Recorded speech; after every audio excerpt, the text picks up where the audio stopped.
Why did I come in here today and Afroman was playing? Dan, trial of the century. We just witnessed it. Trial of the century? Power to the people. What are you talking about, trial of the century? Trial of the century, Dan. He was on trial, which we'll talk about later on in the show. I have video. Well, I just asked you about it now. What do you mean? Yeah, we're but the talk thing about is, it we're in the later shadow show, and I have video to show you. I can't show you video in the shadow show. He's got the nuts, Dan. He's got the nuts. You're asking me for something I cannot give you. Information? Yeah. I can give you information. I came in today and Afroman was playing, and now you're telling me later in the show you have video accompaniment, which only means that we want to show what Afroman looks like. That's all it is. That's all you want to do. Also, what he said. I wouldn't know an Afroman song if it smacked me in the face. I think you would. You don't know about that Colt 45 and 2 zigzags? I don't know what any of those words mean. You were in Santa Fe when Because I Got High came out. Oh, yeah, I know that song. That's his song. That's the one. That's the only one. I was going to go to class, but then I got high. Oh, yeah. Not even his best song. He's got way better He songs. doesn't have any more songs. What are you talking about? Don't be Colt that. 45 and 2 zigzags. Baby, that's all we need. We can head to the park after dark and smoke that tumbleweed. As the marijuana burns, we could take our turns singing them silly rap songs. Stop and hit the ball like Cheech and Chong. That's from here to Hong Kong. That kind of thing. I don't know. Roll them 83s. Cadillac Coupe de Ville. I miss him. Not surprising. Greg Cody blew a gasket yesterday. I don't know who ended up winning the bet. I thought he would be useless today. I end up being right. He's useless today. He cannot work. He was feeling very bad yesterday. An all-star return performance from him, but it gutted him. Not enough for him to miss bowling, but See, this always happens with he him. texted me on the way home from bowling, like, you know what? Got to go to the doctor tomorrow. Not feeling good. Oh, wow. If he says, though, that he's got to go to the doctor, he's usually fighting. The number of times I've spent more time with him in my life trying to encourage him to go see a doctor than any other thing I've spent doing with him other than covering games. Now he goes to the doctor just to get the good stuff. Like, he's like, I need a Z-Pack. Got to go in. No, that's not the good stuff. It's what he needs. We all need a Z-Pack. There is something going around in this I place. need to get whatever Jordan got before that flu game. I have this theory that whenever they say basketball players are sick, they feel better than I do on my best day. I was surprised that yesterday you guys weren't interested at all in the conversation of whether basketball players play high, off of the conversation that we were having, the Alabama player, Aiden Holloway, who got caught with 2.1 pounds of marijuana. And you guys, I mean, I talked to somebody who would know, and they said that that would be worth about $4,000, that's what that would cost. And given NIL money, I would assume that a lot of players have that much marijuana. Just a quick correction, because I misunderstood when you brought it up yesterday as well. I think your friend told you how much a pound is worth, and he was arrested for 2.1 pounds. No, that's not what he said. I asked him what would... Dan, $2K a pound, you're getting it from the plug. You're getting it direct. Okay, but he deals... He's the one who would know what it would cost, what it's worth, not what he sells it for, what it's worth. Like what it's worth to him to sell it. This is what he does, and this is what he said. He said, that's how much it's worth. And I don't know. I wouldn't have any way of knowing. But in the NIL age, that didn't sound like having that much. Might be doing the Reggie Abercrombie. It's Reggie, right? It didn't sound like something that would be worth risking, never mind a scholarship or jail time, just what the salaries are now in college. Like this, what the thing I was asking you guys is this a drug dealer or is this just a guy who had a lot of weed on him? I think it's a guy who had a connection and he supplies for the team. And technically you could say, oh, then he's dealing to the team, but that's not really I don't what's feel happening. safe saying that because that's a way that the cops can go back and be like, oh, you have this amount because you have the intent to distribute. They're going to use that. Which is not true. Here. Even though that's not really what he's doing. Correct, which that might be personal consumption, which might, under the law in certain states is okay up to a certain amount. That amount, I don't know what it is in Alabama. He was going to play the game, but then he got high. Purdue was a number 1 seed as... Kirk Cousins look like JCPenney. Looks like his back it's time, so make a chart. Does Jeff Van Gundy look just like the Queen of Hearts? Does Adam Silver look like a torpedo bat? Let's get Mark Sadness back on track. Looks like his back jack. When the donuts are in front of you, does Andy Reid say, don't mind if I do? Adam Silver looks like a Q-tip thing, or frying a bag of onion rings. When Timmy laughs until he has, that's how you know that looks like his back jack. Let me hear you say, looks like his back jack. Let's keep on doing it every year.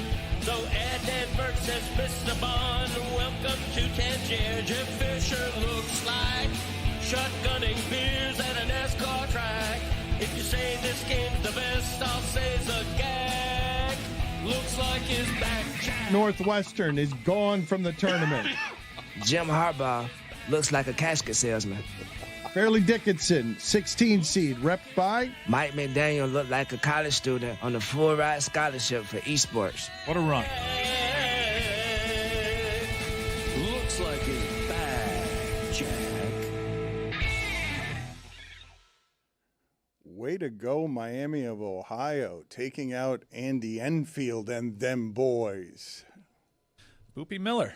Turns out, not hard to kill. I want to update already teams that are gone from our tournament, even though I don't feel like the tournament has actually started. So unfortunately, UMBC is gone, which means the loaded Adam Silver Conference ends up losing this. Adam Silver looks like a magician's wand. Fortunately, though, because Howard won, Adam Silver also advances. Adam Silver looks like the last lollipop in the jar at the doctor's office. That is now facing overall number 1 seed Michigan, represented by Michael Smith looks like the high school teacher that motivates his students by sitting in a chair backwards. That's a good one. That is really good. That's why it's a number 1 seed. That's why it's Michigan, which has 7-footers setting screens for each other the last couple of years. 7-footers everywhere. Where do these guys get all these people from? SMU, as we mentioned, is gone. Andy Enfield and them boys. That means that Bruce Pearl is gone. Bruce Pearl looks like the nightclub manager that has a $100 bottle special before midnight. So many guys that look like that in Miami. Just that, where you look at them and because of their look and their skin color, you're like, I have no idea where that person's from, but it's not here. Like it could be almost anywhere in the world, but I don't know what language or accent is going to come out of that person's Could be mouth. anything. It could be anything, but it's going to offer me $100 for a bottle and a table And a hookah. But the loaded Zaslow Conference marches on because lovable Miami of Ohio is represented by Jonathan Zaslow looks like the guy in an arcade who puts a stack of quarters on the Pac-Man game to send a message to any kids that he's going to be there a while. That faces Tennessee, number 6 Tennessee, which means this is formidable for Zaz in the next round. Pete Alonso looks like a police officer who, even when he's not working, still asks, what's your 20 when waiting for you to arrive? In the South, the play-in game was 16 Lehigh. They were up at the half, but they end up losing the game. That means the loaded Kurt Signetti Conference loses a valuable team. Kurt Signetti looks like the dad that never says, I love you. But fortunately, Kirk Signetti advances as Prairie View, the 16. Kurt Signetti looks like your accountant who, unbeknownst to you, is in the middle of a crippling divorce. Better team won. Better team won that That's one. a great one, dude. That one's so good. Crippling divorce is good, but that will be eliminated quickly by Florida, which is represented by Larry Bird and Adam Silver look like the couple in that famous painting, American Gothic. Holy crap. the best Larry Bird one we've ever gotten looks like an old Ukrainian woman. Amazing. that dominated basketball. An old Ukrainian woman, it's inexplicable. Go look at the highlights. You will not be able to understand or explain anything you're seeing. Nothing like Larry Bird has ever existed in the sport. Just totally confounding. He was so good. We'll feel the same way about Jokic. Understood, but at least Jokic, I understand, because it's 7 feet tall. It's right. Tall. It's not the grace of Larry Bird. It's able to hold the ball over its head, and nobody but Wembanyama can hit it, and that's how he's able to just keep it away from everybody. Just shoot over everybody. I love the way you referred to Jokic as it. Yeah, well, It's true. It is inexplicable. It is. It is a loaf of bread. NC State is gone. Mike, Miami's going to play here tomorrow night at 10:10 p.m. In Missouri. So late. And 10-10 in Missouri. well, So late. But That's thing, unfair. the thing that I want, yes, they're playing in Missouri against Missouri. They're playing. It's a higher seed, and the lower seed has the advantages. So it seems unfair, Dan. But when I saw NC State here getting eliminated as an 11, and I also was confused why it is Miami was seated lower than Louisville, and I was confused in general why Miami wasn't getting more respect. It's just because the ACC is terrible outside of Duke, correct? I'm done hearing about this. ACC is, But that's I mean, why it's Carolina happening, is right? bad now because of the injuries. They're a little overrated. But this narrative about the ACC has existed for the last few years, and there's always an ACC team in the Final Four. And I think this year it's especially wrong, and we'll see how this tournament plays out. But I guess what I would say to you, without intending to step on your defensive button, is the reason that's happening by the committee. It's not. I like the Miami's team. I think it's going to be really hard to win in the tournament when you can't make threes and when you can't make free throws, and the style and the three-point age. Nobody can shoot in college basketball, but that's generally not the style that wins this time of year. I'm assuming that the committee and everyone else is regarding Miami in a way that's worse than me. Yeah. While I'm sitting here watching most of the games because they don't believe in the ACC, that's the reason that's happening. That's why there are teams from other conferences with less impressive records than Miami that are ranked higher. The general thought is SEC, Big 12. I think the Big 12 is the best of them all. Big 12, SEC, and Big 10, and then the ACC. It's not your daddy's ACC anymore. And we hear this all the time. And March kind of tells the truth about that. This is, Jeremy said, man, this might be the one time that your persecution complex about Miami is real. I would. There's been more than one time. Yeah, I would say the CFP kind of proved us right immediately. But I don't know. They put you in there. But this is this is super difficult, and I don't want it to be. Look, this is a smashing success for a season, and I'm not capitulating already or accepting defeat.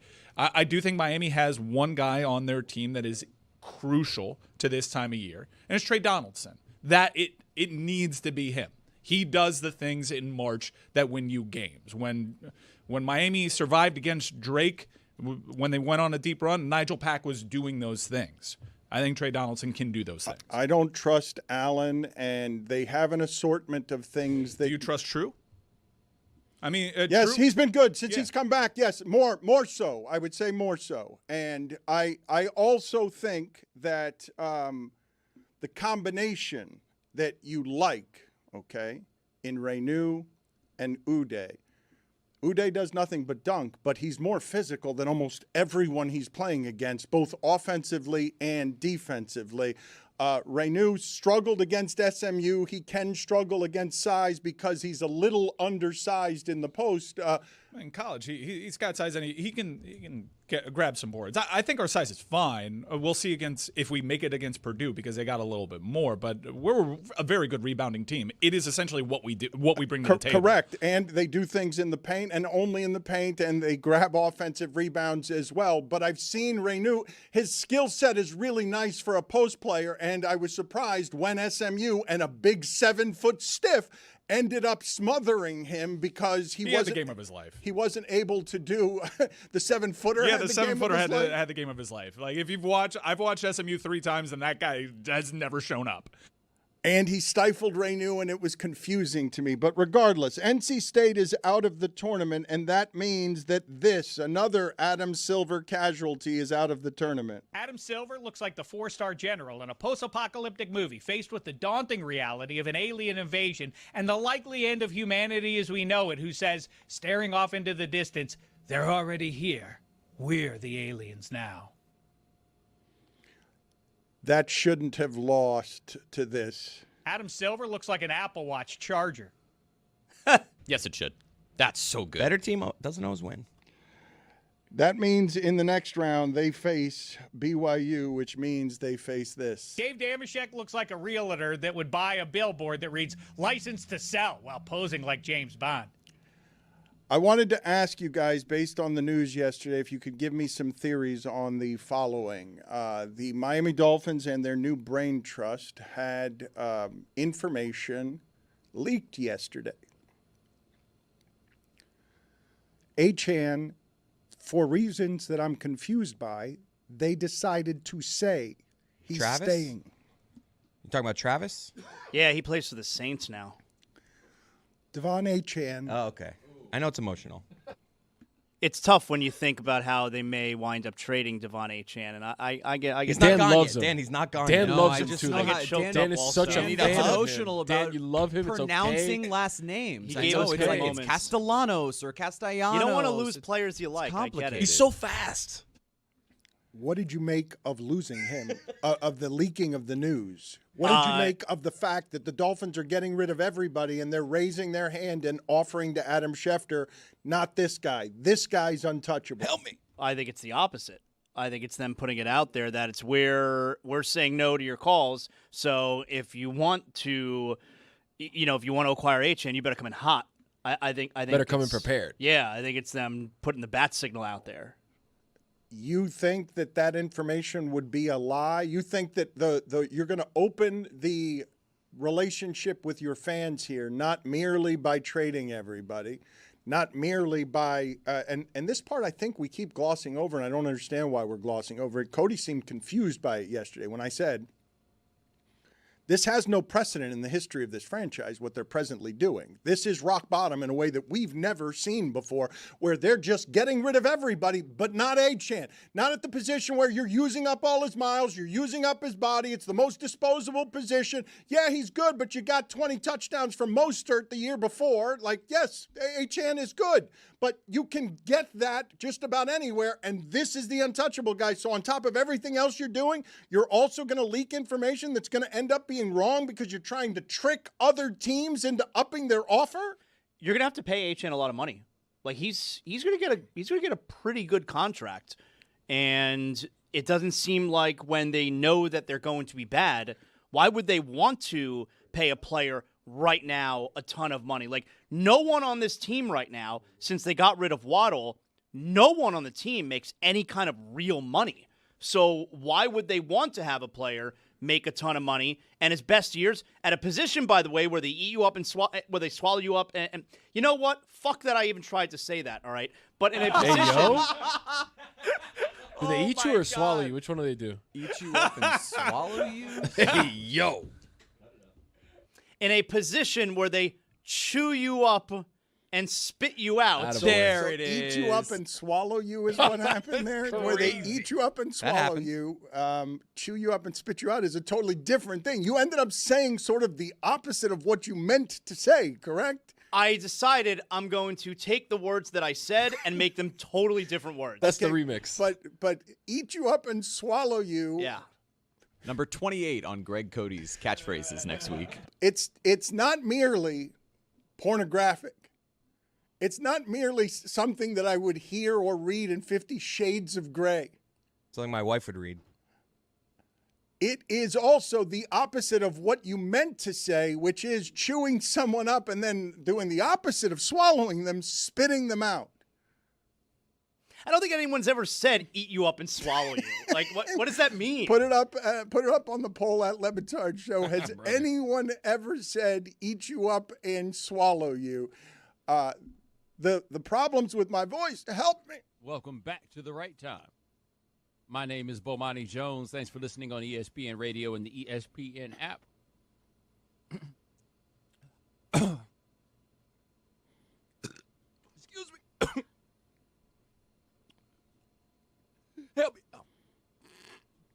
Welcome back to The Right Time with Bomani Jones here. We're going to be joined by Brian Windhorst, our insider at ESPN, here very shortly. I'm good. Something got caught down my throat. Sorry about that, Brian. In the meantime, how do the Cavs not have a general manager right now? Well, some would argue.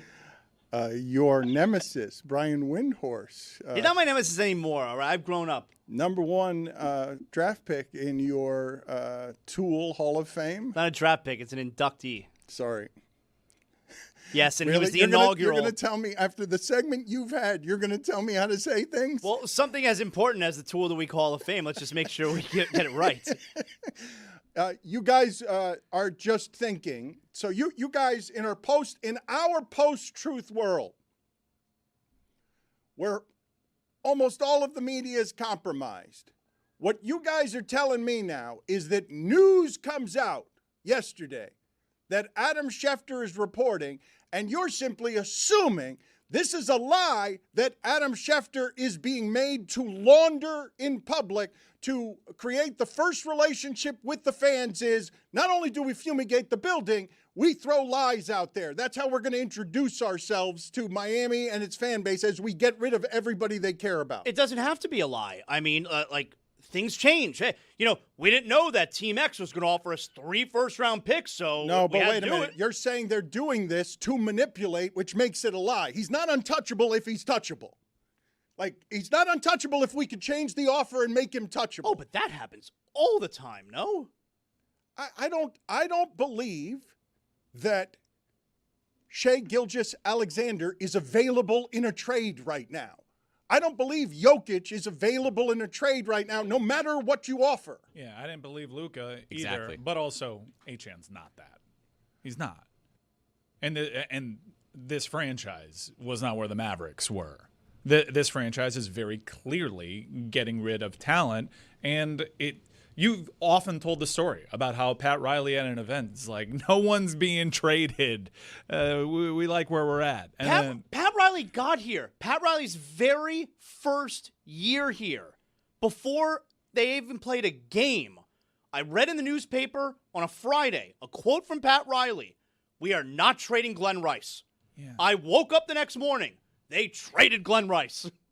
I saw that Achan alert, and I was thinking, man, he's available. This is part of the game. Yeah. This is what you do to sound the alarm. Hey, call us. Dan, our whole life is a lie. Why would Schefter be the one to tell the truth and everything? It's like we're looking at across the world, lies everywhere, and the only truth bearer is Adam Schefter saying Hafley really likes Achan. He's not going to trade. Also, why would the tipping point with Dolphin fans like, oh, I can't take it. Like, why would Devon Achan be the tipping point? The part that I'm actually most interested in isn't what you guys are doing. It's just the resignation to we're being lied to, we accept it, and we're running everything through the filter, even the NFL's top information guy.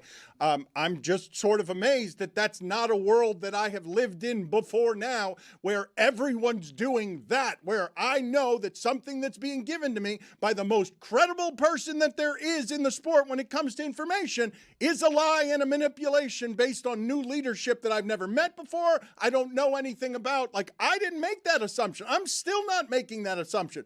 I assume that what they were telling us is they really like him, they intend to build around him, and we're done doing this stuff. We just traded Waddle. I thought they were talking to their fans. I didn't make the leap that you guys made. I'm still not doing that. You guys have adjusted to post-truth stuff that I have not adjusted to. I'm sitting there saying somebody leaked to Adam Schefter information that they think they want somebody to have. I didn't think it was teams. I thought it was their own fans. Look, I understand blending worlds. I don't think this is exactly trying to look at how much coffee is in Bibby's cup. This is just posturing that has always existed. It's been a move in the social media age. I'll look up how many times someone's reported on a team really liking a player and not fielding offers, and this player is a part of their future, and then the very next moment, in a couple days' time, you realize, oh, that tweet right there drummed up a lot of interest. Yeah, you're saying because it's Adam Schefter, you are believing that it would be the truth. To me, when I look at the major information guys at the moment, when it comes to transactions in particular, when they're doing features and things like that, sure, like it's journalism. But when it comes to transactions, I fully view them as mouthpieces, and we normally see this happening around a trade deadline. The reason it feels a little different is because you're in an off season, there are no final dates ahead of you, so the fact that these trades have happened right here like a month before the draft, the need to communicate something like this right now doesn't make a huge impact, but this stuff happens. Baseball is right at the top of the list when it comes to this. As you approach July 31st, you start hearing all sorts of stories about who's untouchable and who's not in farm systems. There's breaking news right now. Cade Cunningham has a collapsed lung and is going to be out for an extended period of time for the Detroit Pistons. They struggle a great deal without, with Cade Cunningham in there scoring points offensively. I would say more importantly on the front end, because I know we get very quickly to, now Boston's the favorite. Detroit's done everything else. Collapsed lung seems terrible. It sounds like something. I don't know what that feels like. Can you guys look up for me what a collapsed lung feels like? Dude, I've been looking up what a collapsed lung feels like all the time because I went to the doctor and I'm at risk of having one at any moment. It sounds, I don't know what you guys think. How would you even know if you had a collapsed lung? How would you look up how somebody feels? Breathing. Believe it or not, it's the shortness of breath. Just like that? Yeah, just like what happened to me right there, trying to get that line out. Sudden, sharp, stabbing chest or shoulder pain that worsens with deep breaths or coughing. Chest pain on one side, especially when taking breaths. But that's Cough. like heart attack symptoms too, right? Right, that's Isn't what it I like thought. one side I'm having a stroke, the other side I'm having a heart attack, I can't breathe? At some point, you're hoping for a collapsed lung, right? If that happens. Well, that's why I encourage everybody to check their coronary calcium scores, because also in that scan, you can find out whether or not you have a blister on your lung, which is what happened to me. Collapsed lung, I don't know. If I give you two phrases from medicine, obviously heart attack, those things that are fatal are obviously the scariest. But when you just think of discomforts or things that you're living with that are difficult, herniated disc, fractured testicle, there are certain phrases, collapsed lung, blood clots, there are certain phrases that catch my attention, and Cade Cunningham having a collapsed lung is something that makes me just immediately feel for the person and whatever it is their discomforts were before even getting the diagnosis, because I imagine it just sounds truly terrible. Ruptured testicle. Yeah, I said fractured You testicle. said fractured, but exploded? Ruptured, but like a I'll take a fracture Put any it on day the of the poll week. at Le Twice on Batard Sunday. Show. Which is worse, ruptured testicle or fractured This might come back testicle? 100%. Fractured means you can kind of put it back together. Ruptured, there's no putting that thing back Fracture's like Humpty Dumpty. Real quick on the Schefter thing, I wish there were a way to sample sports fans, because I think that there's like a general base level understanding that insiders across all sports play a game. Yep. And that teams reach out to them, put this out there, and in exchange, you'll get the scoop. Is that not what happens? I thought that's the understanding, and Dan's approaching it like this isn't common knowledge. And when I see stuff like that, I'm like, Schefter's just playing the game. Okay, because normally, though, where there is trust, where there is credibility, not that game. Like, that's not the people you trust, and the people who are credible are not playing games with the truth. The people you trust and are credible because they tell you the truth and do and say credible things. But to what Zaz says, like, it could be the truth there this very second, and then all of a sudden they add a first-round pick, and they're like, you know what? Right. They're right. Here's a great example. In the NFL, when there's like the round of coaching hires and the coaching carousel comes out, I think people understand Adam Schefter is repped by the same agency, and putting people's names out there increase their value and awareness and name recognition. And it's, scratch my back, I'll scratch yours. Okay, but the things that have happened to information and truth, okay, just follow me down this path for a second, because I know you guys think you have this right. And you may, for all I know. But just entertain the hypothetical for a second that I have it right, that he's actually untouchable, because you guys are presenting the theory that there is a team in the NFL right now that's not interested in Achane, that now, because of this Schefter report, has been fooled when they can just tell all 32 teams. They don't have to tell Schefter. They can field any call and just say no. You guys are saying that a GM is being fooled by, or now is more interested, the way my wife gets when you tell her she can't have something, and all of a sudden someone else bought something that she wants. I like that. That happens with your wife too. That happens with everybody, I think. I don't think that's just wives. I feel like it's more the teams they're already negotiating with are sitting now back being like, oh, man, maybe we do need to give that extra second. Or like, maybe we have to throw in, they want that extra pick. Look, they would just really tell like the him. teams. You don't have to tell Schefter. You have relationships with these GMs. You could just tell them, nope. I mean, I'd one phone call as opposed to 31. I'm curious if the other teams around the league now reach out to Schefter privately and say, hey, is that real? Also, what's the deal with that thing? Like, do they actually like him, or is that just a thing? Also, I don't think that there's like a uniform approach. And Dan, you may be right here. Like, this could just be straight up. The Dolphins don't want HN out there. But keep your third eye open. This is where it ties into the post-truth point, which is it could be any number of things. And you just absorb it and you move on with your day because we're all cooked. I think the premise is to manipulate not the GMs, but the fan base's perception, right? Hey, we say Devon Achane is untouchable. We need some good PR. We end up, not just that, but when we end up making that move, it's, guys, he was untouchable, but we were just so blown away by the offer. That's not untouchable. That he became a piece we had to move. You see it happen with starting pitchers in Major League Baseball all the time. We're building around this guy. We're building around. Watch Tarek Skubal come July. Watch Tarek Skubal. He's someone, they want to win the World Series. Why am I watching him? But if they're just out of it, he's about to be up for a contract extension. Okay. He's in the last year of his deal. And the Detroit Tigers will say, we're not going to move him, we're not going to move him, we're not going to move him. And if the Dodgers come in or the Yankees come in, it's, hey, everybody in our farm system, they're going to make the move and they say, hey, he was supposed to be untouchable, but we were just so blown away by the offer. That's not untouchable. I don't know what you guys are missing about the word untouchable. Untouchable, it doesn't mean anything. Everything has a price, Dan. The Dolphins are fighting a proxy war, and Schefter is the outlet. I have things that are untouchable, but if you if you come correct, upside down pineapple, we can talk. Dan, if an owner in pro sports comes out and says this team is not for sale, don't you think that they're trying to get the word out? Like, hey, come, give me your offer. Like, Bam Adebayo's untouchable, right? We talked about that before.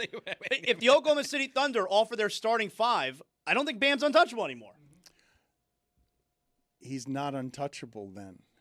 Okay, but that word gets thrown around all the time. It doesn't mean anything. Okay, it's supposed to mean untouchable. Words are supposed to mean what they mean. Like, you guys are now changing not only the language, you're changing what truth is. You're changing what reporting is. You guys are attaching your cynicism to everything in a way that distorts it. It's not cynicism. I grew up in the WWF golden era. Wow. To quote Ted DiBiase, everybody's got a price. You know about that $1 Million Man? You know that? I do. Jay Billis is picking against Miami in this game. He says, quote, Miami's had a great season. No team improved more year over year than the Hurricanes, who picked up 18 more wins, but I like Missouri in this one, led by Mark Mitchell's 18.3 points per game. This is a coin flip, so take the upset pick. Joe Lunardi is also picking Missouri. He's on the other side here. Miami is the 7. It is not surprising at all when a 7 loses to a 10. A home court advantage is an advantage unlike any other that you give this time of year. The tournament, like, in this respect, we're not wrong in saying Miami was done dirtier than anyone else was. The higher seed was punished. Yes, I think you're absolutely right there. I do think that if this game were in Tampa, I'd feel good about it because Miami does things that can affect Mizzou, their rebounding being one of them. And Mizzou tends to over-pursue on defense, and Miami's got some athletes, and they will kill you in transition. That's something that Miami is excellent at. So I think it's going to be a great game. I think it would have been a great game anywhere, but for people that think like these two teams are pretty tight, yeah, the game being in St. Louis, Missouri, prime time locally, that's a pretty big advantage. Yeah, and just want to clarify, like when we say home court advantage, it's not actually their home court, it's their home state, the same way Mike just said I'd be comfortable if they were playing in Tampa. So we had Jay Lucas on a live stream with us on Sunday. He has been great for the University of Miami. If you do not know his story, I imagine a lot of people listening to this don't know who John Lucas was. Not just that he was an NBA player, but and a good one. But the thing about John Lucas that was most impressive is how he helped people with addiction, how many people he helped with addiction. He himself overcame horrible addiction that had him, sleeping in his own urine in puddles in the street. And now his son, it is really cool to see them at the games together, to see how proud his father is. His son is 37 years old. He is responsible for the greatest turnaround in the sport this year, and one of the greatest any of us have ever seen, right? To go from 7-24 to flip that to 24-7, all new staff, all new players, wildly impressive. And he gave us an interview on Sunday. I think the SID might have helped him change his tone some, because the way he was talking about this Sunday isn't the way that he was talking about this the rest of the week. So you're playing against Missouri in St. Louis. Does that feel right to you? I mean, it's kind of been our story for the year. We've kind of been disrespected and looked over. So it just kind of goes, and I like it. We've won on the road more than anybody in the country. So this is just another road game for us and business as usual. I didn't know that before he said it, that they had won more on the road than anybody in the country. That was not something I knew. He also said during that interview that he loves their style of play, which is just throw the ball at the shot clock and go get it. Like they are a very athletic team, and Mike is right when he says they've got a good enough point guard to be the kind of point guard that you need this time of year, even though late in the season I would have liked him to be a little bit better. Yeah, he wasn't great down the stretch, especially that last game. That was Miami's worst game of the season, but that might be a good thing for Miami. I thought Jay was very good post-game, but Miami's got a couple of guys that it doesn't matter the defense you play on them, they can get their shot off, which is hard to do in March. How come you're not going? To Mizzou? Yeah. Man, it's late. Highlight game on Friday. All right, I just thought you would have went. No, I'm an owner of a champion highlight team, so I'm gonna. Tough one yesterday. Yeah, I was I'll very be there for the Sweet disappointed. 16, I was very disappointed by our team yesterday. I liked our broadcast. I was impressed by our broadcast. One of the rarest things you will see anywhere in American sports broadcasting, a live broadcast of highlight.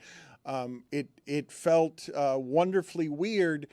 Manu did not rise to the occasion. At the very end, the punctuation on that was horrible. For those of you who do not know what Jai-Alai is, I don't know if we have any highlights, but the last play of the game was a disaster. The last play of your day was a disaster, and I think they foiled your broadcast by giving a poor representation of both what this sport is and what your team is. Did you guys light up your team? Did you yell at your players? Were you upset with them? Manu showed no emotion. That's vintage Manu, though.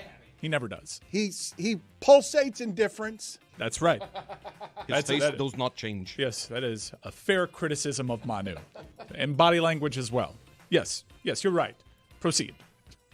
We do have some highlights. Yeah, we have a good culture, though, Dan. I don't have to light up my team. Good room. I had guys reach out to me. Sorry, boss.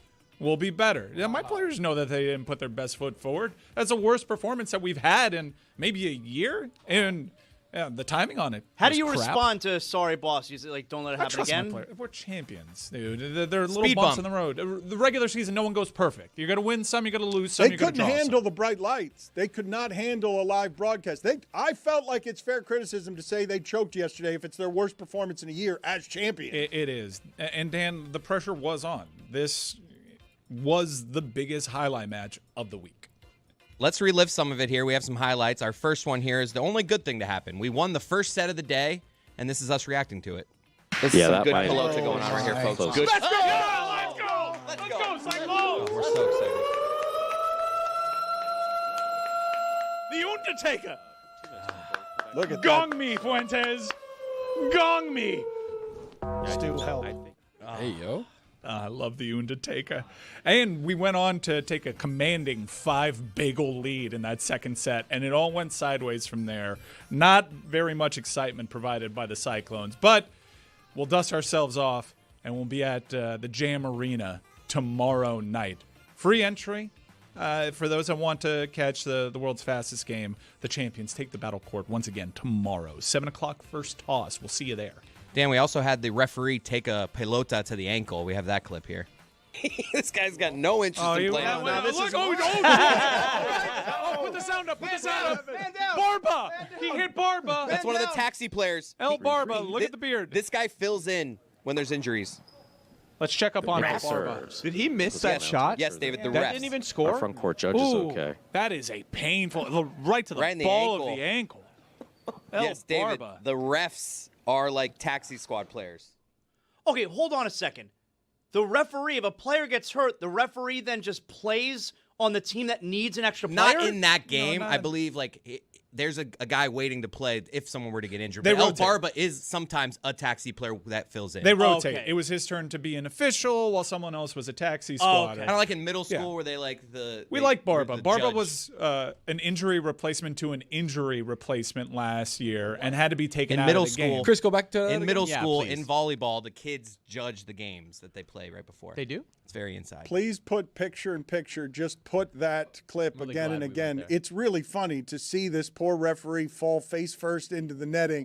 And if you've never fallen in netting, it's hard to get up once you've fallen in netting, especially if you've had your ankle hit by a pelota. So go ahead and put picture in picture. That's a great highlight from that match yesterday. I thought it was the greatest of the highlights to have the referee fall hurt into a netting he couldn't get out of. Yeah. I don't know if you can see. I don't know how. I mean, these broadcasts are dazzling 480p, but he does have crazy facial hair, El Barba. It's what he's known for. That net will eat you up and swallow you. We have that sound if Zaslow would like to hear it. El Barba is it's Spanish for the beard. I did not realize I'd be tuning into your live stream on Jai-Alai, and all of a sudden Deadliest Catch would break out where I've got somebody like a fish stuck in a net. At a position, by the way, where they eat you up and where they swallow you up, and you know what? That I even tried to say that. All right, but in a position.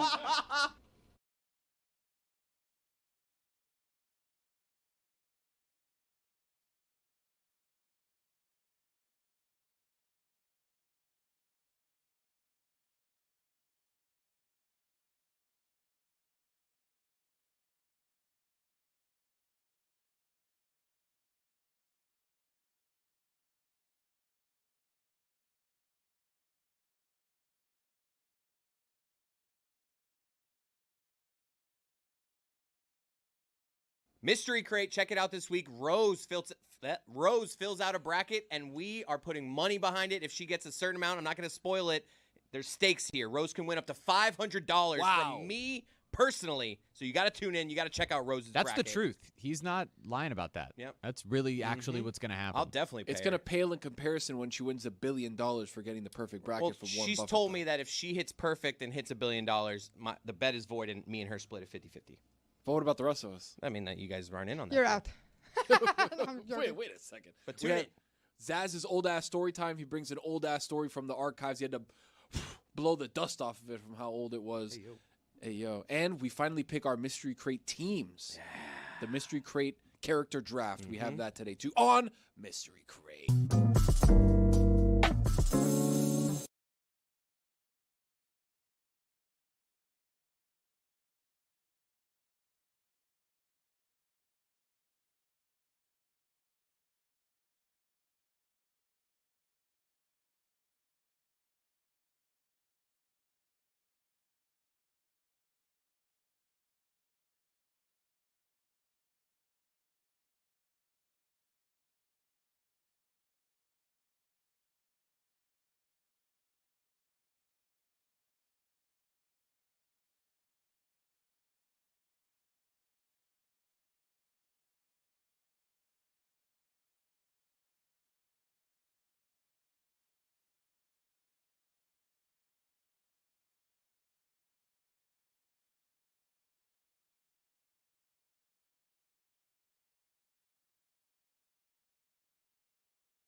This episode of the Dan Le Batard Show is presented by DraftKings.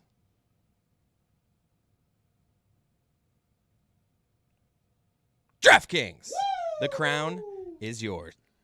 Got a number of things to talk to David Samson about, from WNBA to Major League Baseball to Tracy McGrady saying that there isn't enough talent in basketball to add expansion teams, to baseball making Polymarket now more mainstream than it has ever been made by anything reputable in sports. Just a great number of subjects to tackle with David Samson from Nothing Personal. You can catch his podcast covering terrain that you just never see covered by others. And I keep saying that because it's the truth. There is nobody else in sports doing what David Samson is doing, where he is covering difficult stuff. Florio tries to do some of it. It's the closest I have seen. Florio. Minor penalty, 2 minutes for boring. We got your back, David. Dan, we have to do this to you. Too much. Yeah, I was driving in to the show when David was in studio, and it was excessive, and it was wrong. And the officials are sending a message. Go. We're calling this game tight. We're not going to allow you to do that to David. Yes. You were excessively mean to It's David, true. who took the time, in a time where it's hard for him to travel, to be in studio, and you treated him like crap. So please, step out, serve your penalty. We'll get this thing started without you. Kindly leave. Really? Kindly leave, please. Wow. Really delayed Please. penalty. Kindly leave, Wow. please. How do you think Making an Senegal example. That's, more on that in a moment. Actually, I would like to talk to you about Senegal. But Dan did have a good setup on the WNBA stuff. What do you have? Hey, what's up, Mike? First of all, I just want to tell you that it's okay for your team to lose a game, and I understand that they're going to try to goat you to be a different type of owner with that performance under the lights, but don't go changing. You cannot let one result change your process. I appreciate and I that. loved it. I appreciate that, David. And yes, it was a big game, and it was an embarrassing look for the ownership group. But the pressure got to the defending champs is a weird thing to say. I really do want to join the highlight group chat now. I thought about it overnight, and I agree that I could silence it if it becomes too crazy. But the reason I want to get in is the connection that you must have within your private group chat about these matches and about these guys. Oh, it's so good. It must be so entertaining.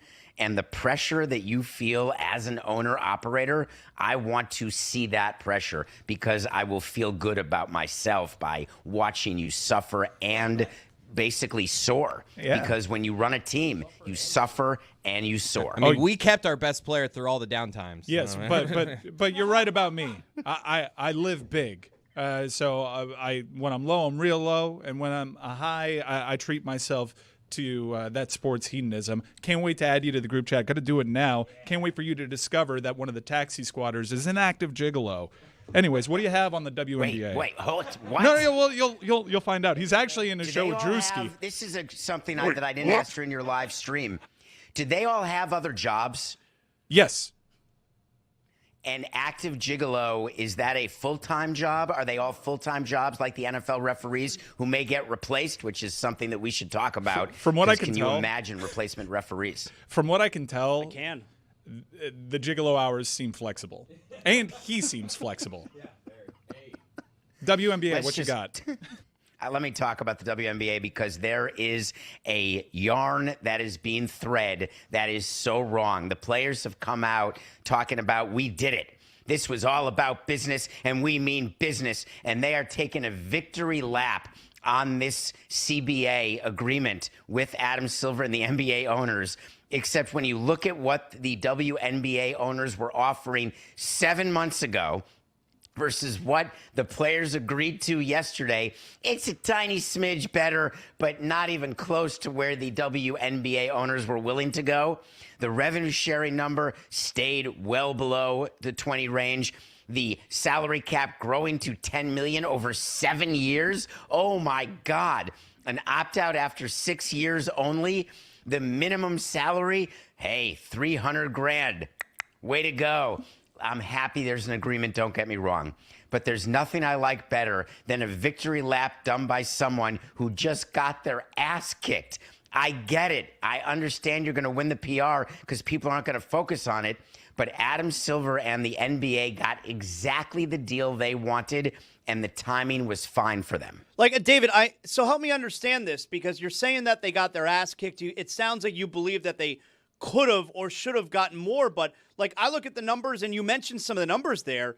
It does seem like significant increases. This is why I was telling you guys, though, that this was difficult to talk about yesterday, because they did start spinning it in a way that made it sound, David, because they lifted the minimum salary and the salary cap. They made it sound like they'd won, but it doesn't account for just how much value the WNBA now has. And you seem giddy. This is the telltale sign, okay, that the owners won. Samson sounds thrilled. He sounds happy that labor got crushed. Well, getting crushed. I mean, let's not say that $300,000 is a minimum for playing a sport is getting crushed. I don't ever want to say that. It's just not value compared to what they're worth. That's all. It's not. David, based on how the revenues have increased, they are getting a smaller percentage of revenue than almost all athletes except the UFC that we have in comparably valuable sports.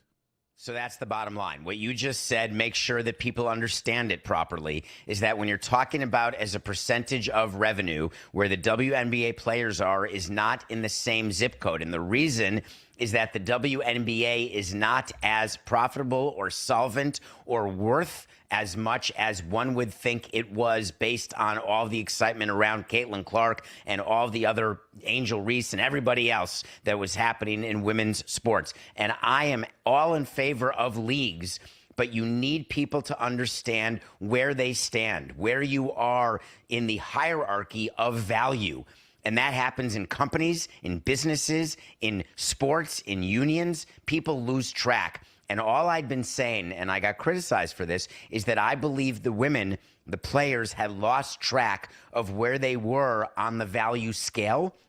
And they were trying to pass way too many levels way too quickly. And they were shown that you can't do it. The average salary is projected to be $600,000. Minimum salary is $300,000. In 2025, minimum salary was $66,000, and the supermax was $249,000. So when you say it that way, everyone could say the players win. Except if you were watching the writers' strike and the future of AI and everything that was coming next, this does not account for how much money these people are going to be making in 3 years. Not the players, the owners. Because of what? Look at David Smile. He knows what just happened here. He knows the players are trying to set it up to look like a win, and they did get a bigger percentage, but they didn't get the percentage of value that this league is going to be worth in 3 years. Silver and the owners won here. And the biggest thing that I would have looked for was an earlier opt-out, because you see players get that in baseball where, hey, let me get the opt-out because that is always pro-player. Because if you're worth more, you opt out. If you're worth less, you opt in, and then you're overpaid. An opt-out in a collective bargaining deal. Look what the NFL is doing with their opt-out of the media deals. They're going to CBS for an extra 50% over what they're owed contractually because of this opt-out 4 years from now.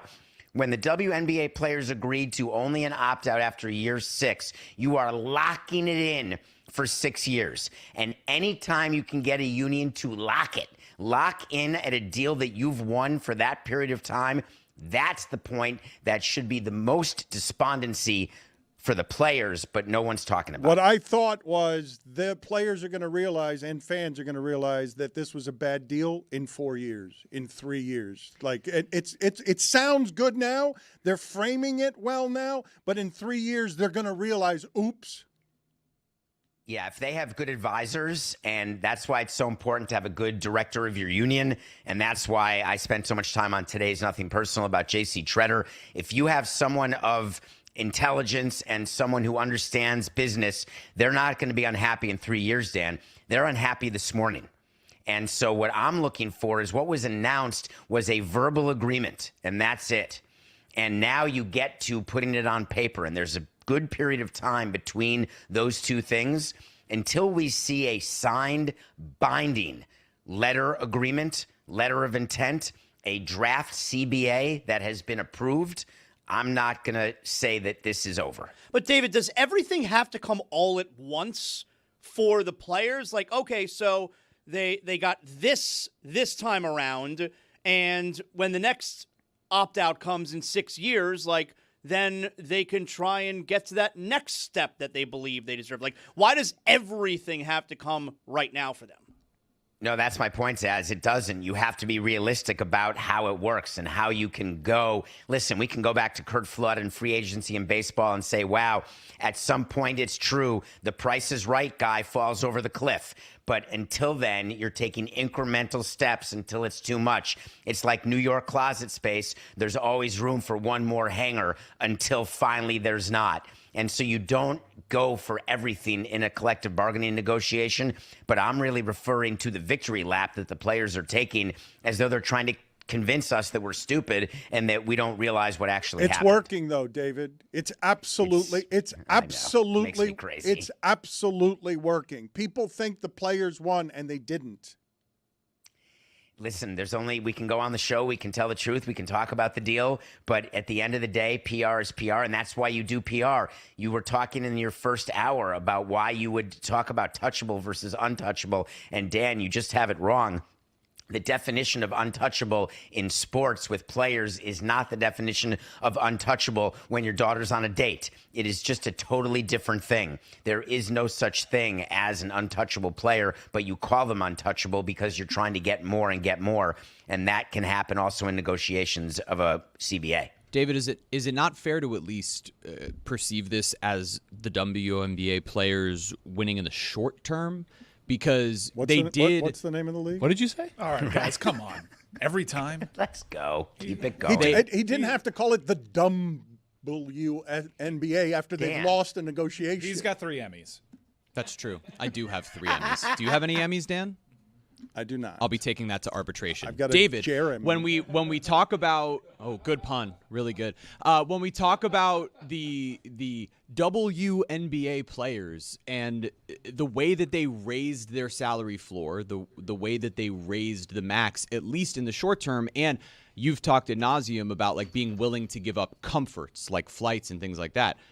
This is a league that was relatively suffering in that department. So can we not at least say that they've won in the short term, that maybe 4 or 5 years from now we're looking at this and saying, oh, wow, how did they agree to that? But the active life today of the WNBA player is in a better place than it was yesterday, no? Yeah, I mean, Brittany Griner doesn't have to go to Russia again. That feels like a big win. That which seems like a win. There's no question. And if you want to talk about charter versus commercial, you want to talk about housing, which are always funny things to talk about, or things like that. But so you can always find things that you believe cause you to feel as though you're victorious. That's how our brain is supposed to work. You're supposed to look for the positive in every situation. But I'm talking about the overall deal. I just call it more pro-management than pro-union. Of course, there's points within a several hundred-page document that an owner would say, I'd rather not have given that. What was the thing that jumped out in the details that you've seen so far reported? Were there any details above all others that you were like, oh, that's interesting? Yeah, it was the opt-out. Because to me, that's everything, Dan. The opt-out in these deals, it is how long you get labor peace. It is how long before you have to renegotiate. It's how long you have to sit and wallow in your loss and misery, your economic loss and economic misery. I was very, very surprised, if what was reported is true, that the only opt-out comes after year 6 of a 7-year deal. So, David, it makes you crazy when it looks like the players won this negotiation when in fact they did not. But do the owners actually care, what people think if they know that they did in fact win? No, it's just me on the other side now, on the media side. When I was inside baseball, I would try to manipulate PR as much as possible and try to spin as much as possible, but I'd still go to bed the president of the team and wake up the president of the team. It didn't matter. My ID card still works. So at the end of the day, it really doesn't. But of course, you'd rather have positive PR than negative PR, but it doesn't change the underlying economics or the reality of your own situation. Are you made maddened by the fact that you know something and everywhere else you're seeing it reported as different from what you know to be true? Because What is wrong with that? I'm watching the coverage of this and it's being framed as rah-rah, and I just don't hear many people saying what you're saying. Well, that's just what we try to do on Nothing Personal, Dan, and what you've given me the latitude to do, which is to tell you from experience what's happening behind the scenes, and then people can get angry or take it as they want it or appreciate it. And there are people in the industry who know and who listen, and there's people out of the industry who say, oh, I hadn't thought of it that way. Let me consider that as I'm evaluating what I'm reading. Really, the object of my show has always been just to give people a different way to look at a set of facts and then make a decision for themselves. But if I may, I do think that there's a little bit of a disconnect here. You're viewing this from a place of privilege because the housing is a big deal, especially in a league where the salaries aren't that big. It's not easy to live comfortably in this country, and it speaks to a larger disconnect as how the housing crisis continues to get worse for people. Mike, do you get housing as part of your contract?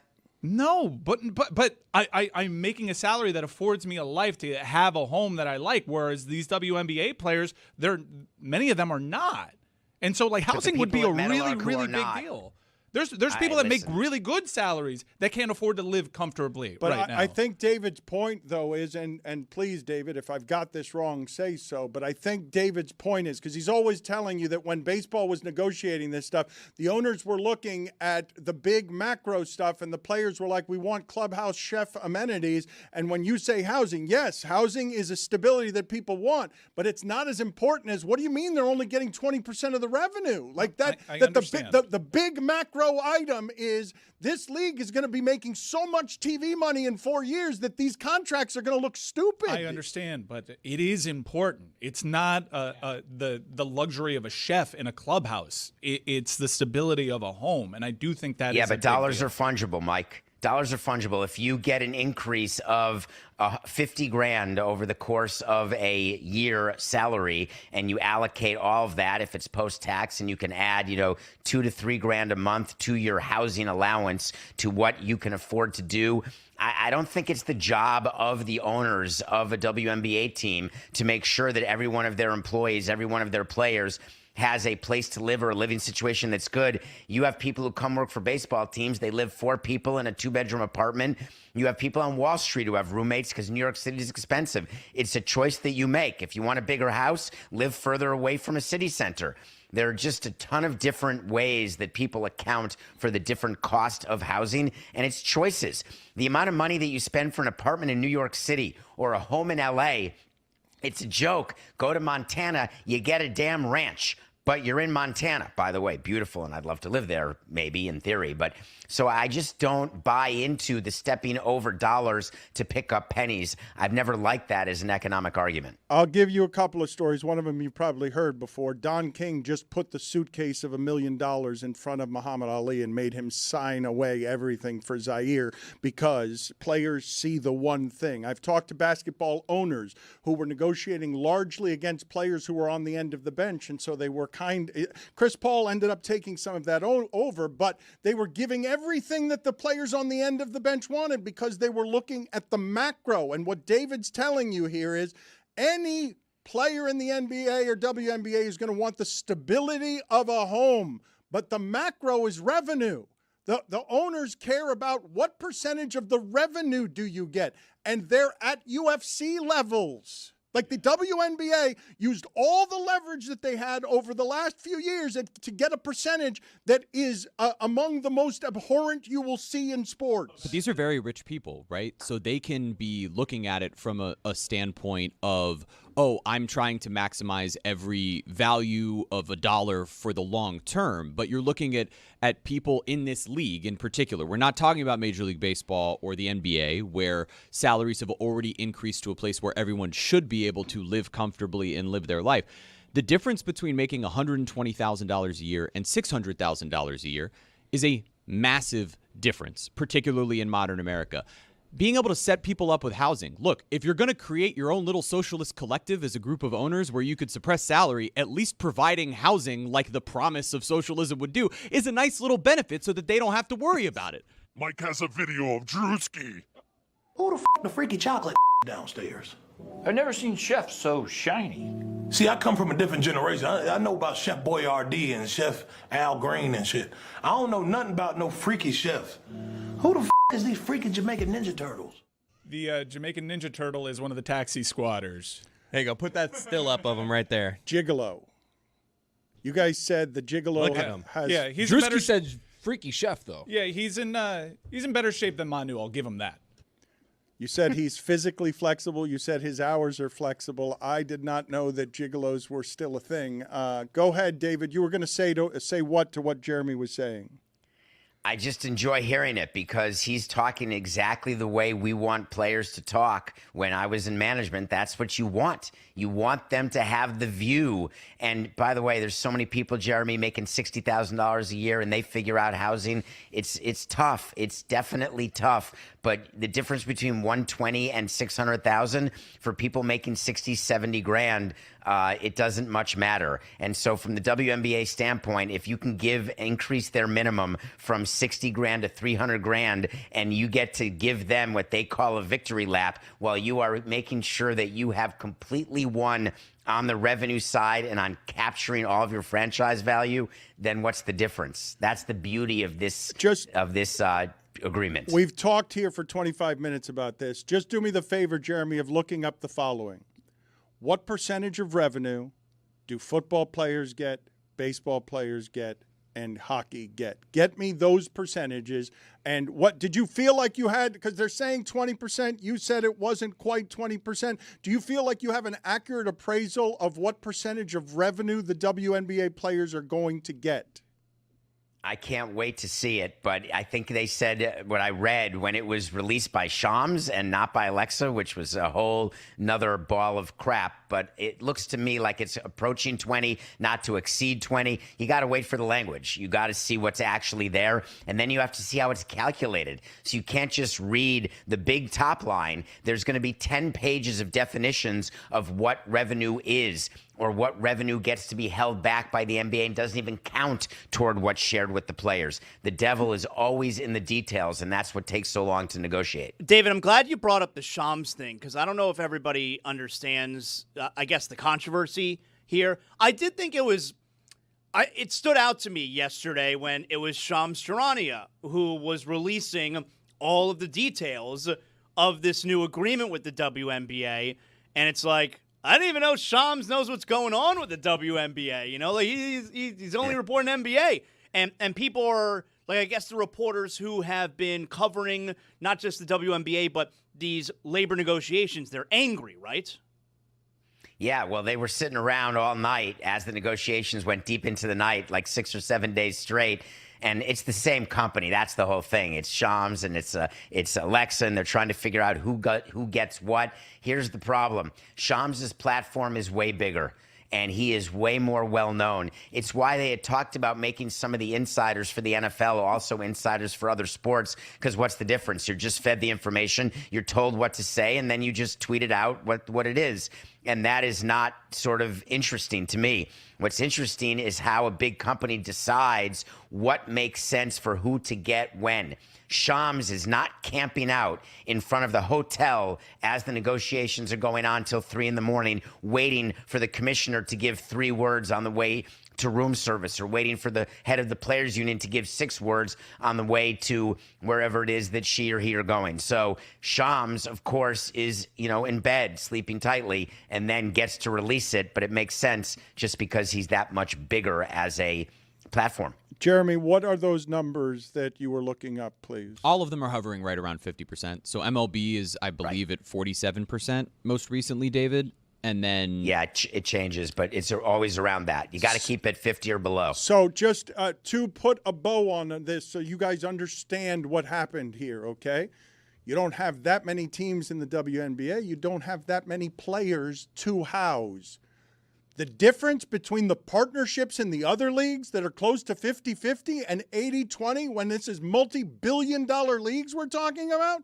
Wait till you see what these WNBA franchises start going for. David's laughing about the idea of you could have had a mansion. You settled for a dorm. You settled for a dorm. You said you had leverage. I had nothing. Right. Thanks for the dorm. Right. Yeah, like, okay, you can have the other side. You can have the top line. That's how I see it. And this is progress, all right? These are steps. They had nothing. They got the dorm. Next round, they go for the mansion. That's what I'm saying. What is so hard to understand? It's a young league. Like, that's the space they're in. And yes, like, the owners are going to be feeling, hey, this is a victory lap for us. We haven't had to give up the mansion yet. But what the WNBA players are doing is saying, hey, we want to lift the floor of our league. They're not even, yes, they're focused on the top end of their players, but that max contract obviously could have been a bit higher. The revenue sharing could have been higher.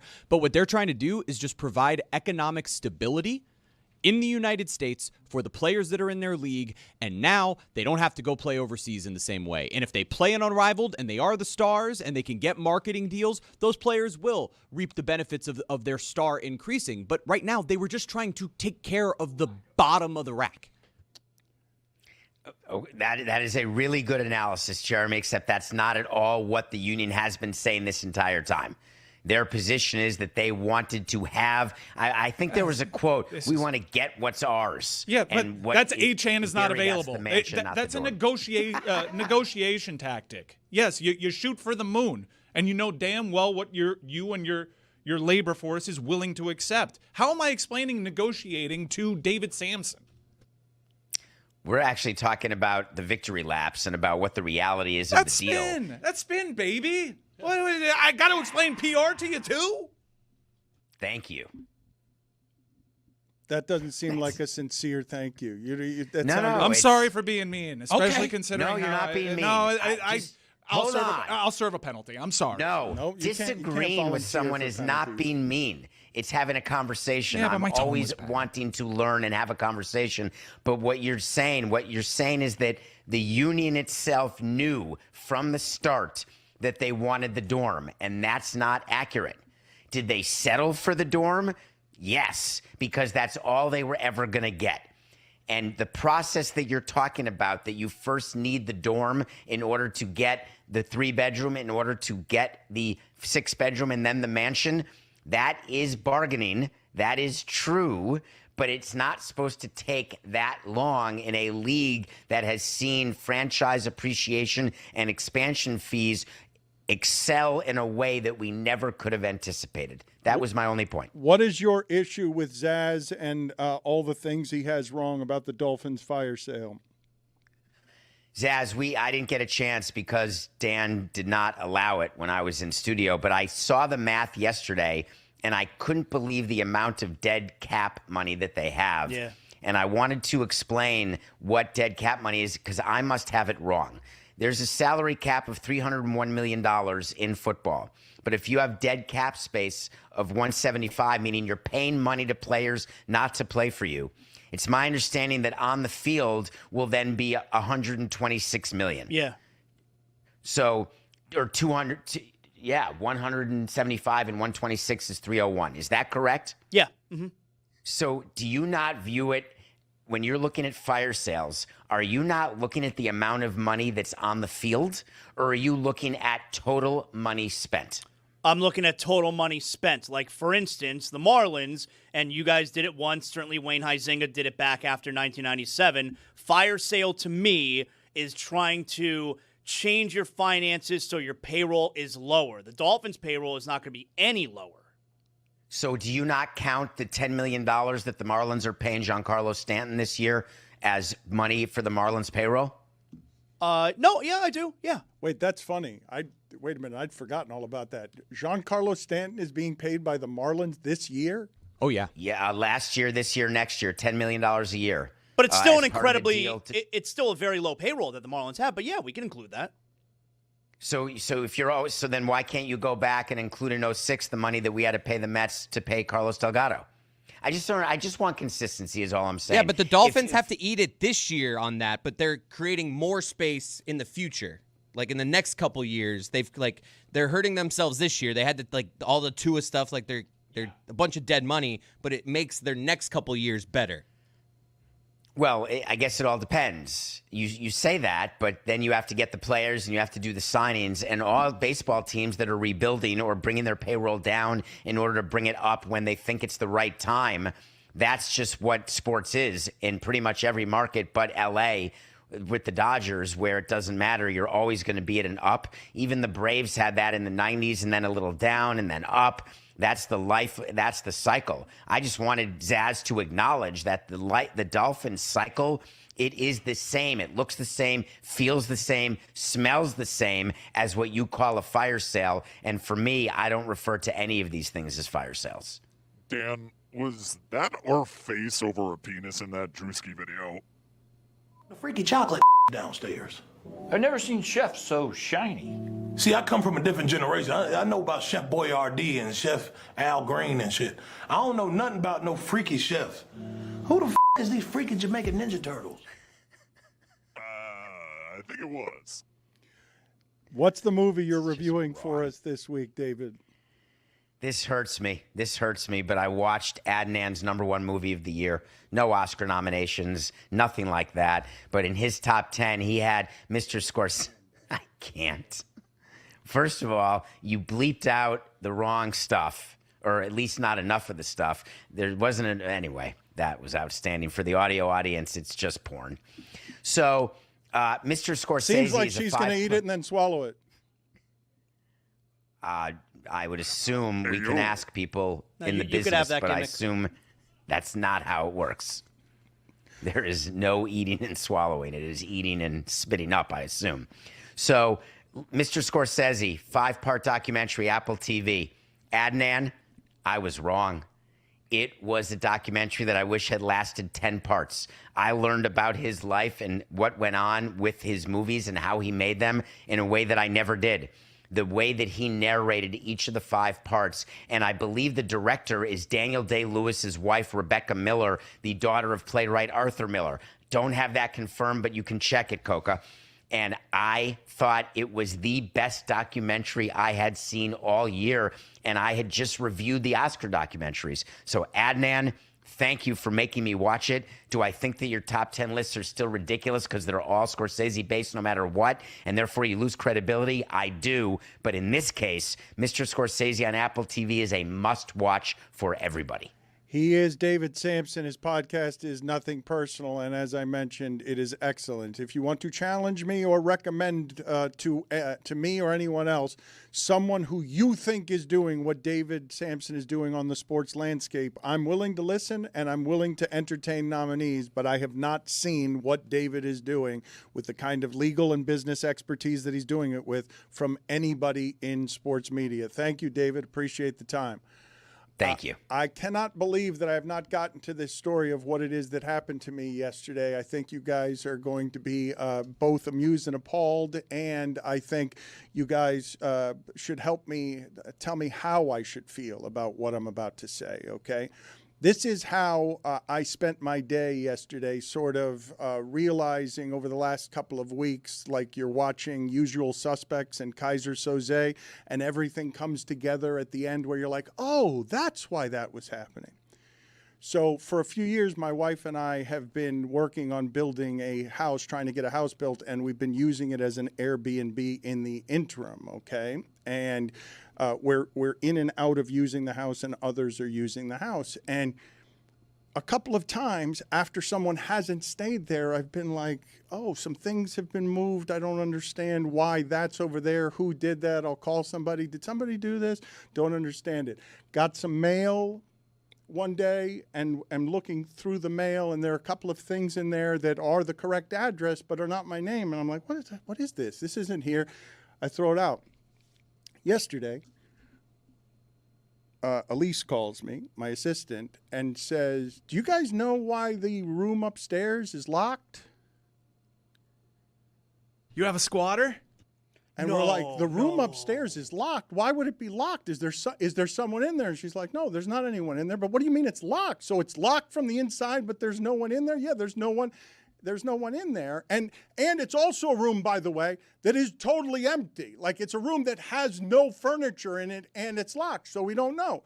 So we go to start figuring it out and trying to figure it out, and we open the door and break in. There's a bed and a television hung in there that's not ours.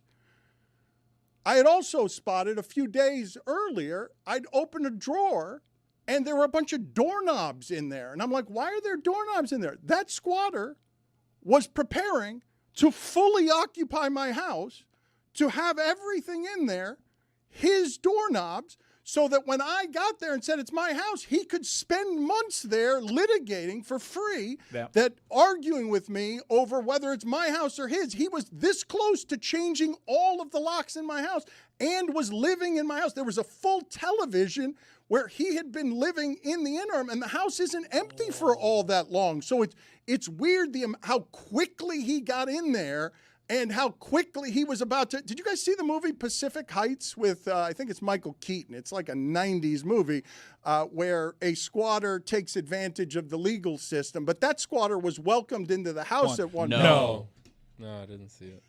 I gathered as much, which is why I just kept talking. I could see from the blank look on your faces, the no was understood. Pacific what now? It was totally redundant by the time you guys said it. I could tell by the way you were all. Matthew Modine. It wasn't just the silence. It was the blank stares on all of your faces. It's why I ran right through it and just kept gallivanting. That was with like the robots, Pacific Rim, right? That's a totally different movie. Kaiju. Hey, Gesundheit. What'd you call me? Oh, my God.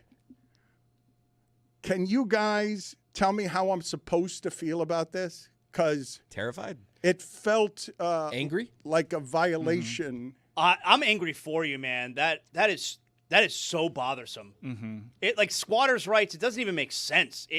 There's nothing you could do about it. How do you prevent that person from coming back now? He was going. Well, he's Change in the jail. locks. No, we had him arrested. That quick? Yeah. It usually never happens like what that. happened? Wait, where'd you find the person? Because the room was empty. You said the room was empty. No, he wasn't there. And then the cops waited. And later that night, they waited for somebody to show up who ended up showing up later that night, was coming through a window. Because if he was in your house, they would not have been able to arrest That's him, right? correct. No, Wow. no, we got there. I'm telling you. So stupid.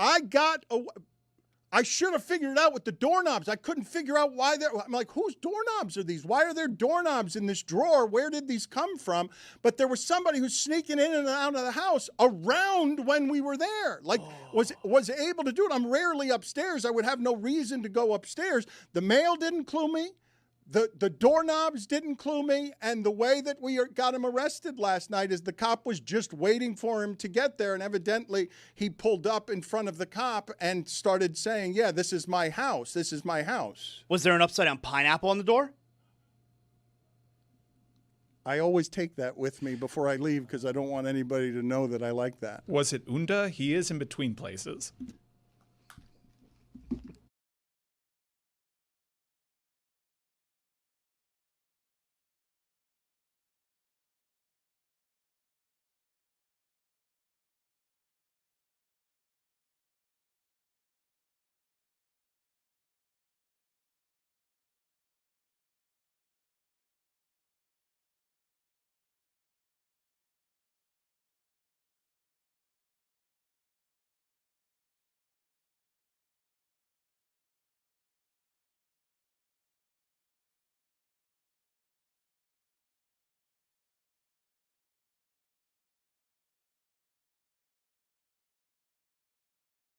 Hockey segment. Mike Ryan has landed in Vegas. God knows what time it is right there. God knows if he's slept at all and what kind of intoxicants he's on. But let's just play sound from Mike Ryan. He's not chasing the Jokic brothers in Denver. That's a mean. But let's play the sound before we introduce Mike Ryan and his nice hat. I'm actually hearing, we're about to play this sound here. I'm actually hearing Mike Ryan is hopping in the Zoom. But let's play this video first to set it up. All right, is the video ready? Because a lot is happening around here this week. It's crazy. This is a careening clown car that is going to pinball.